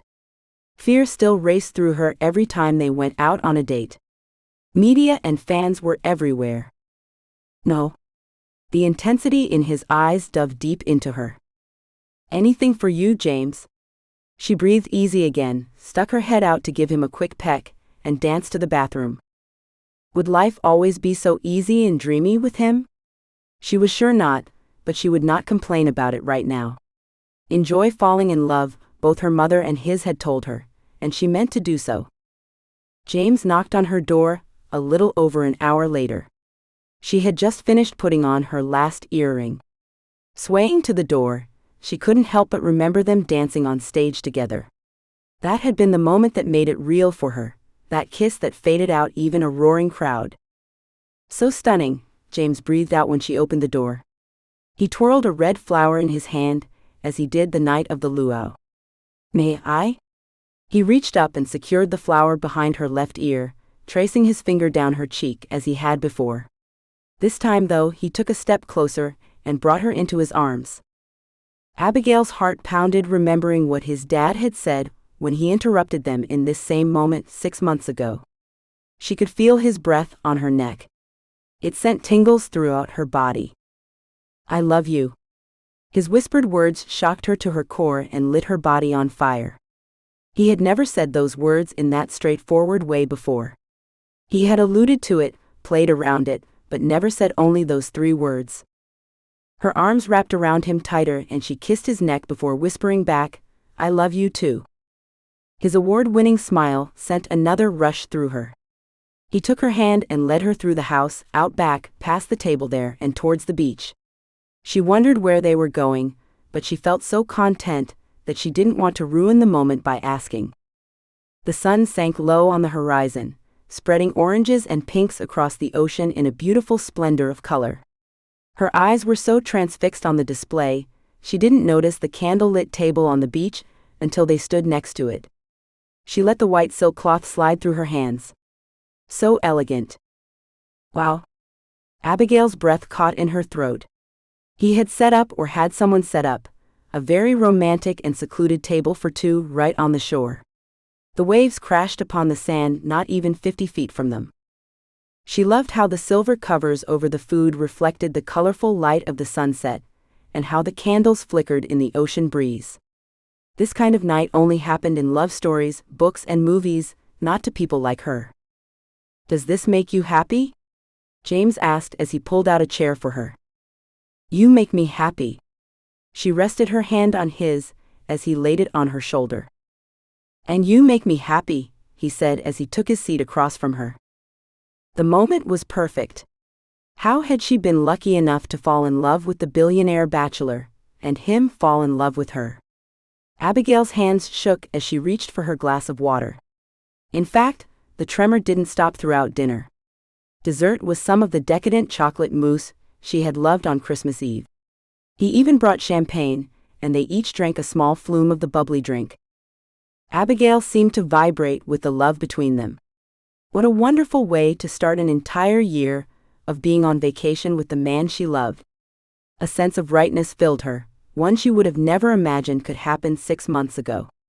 Every day, she was grateful she had decided to come for Christmas. Those few days had changed both of their lives forever.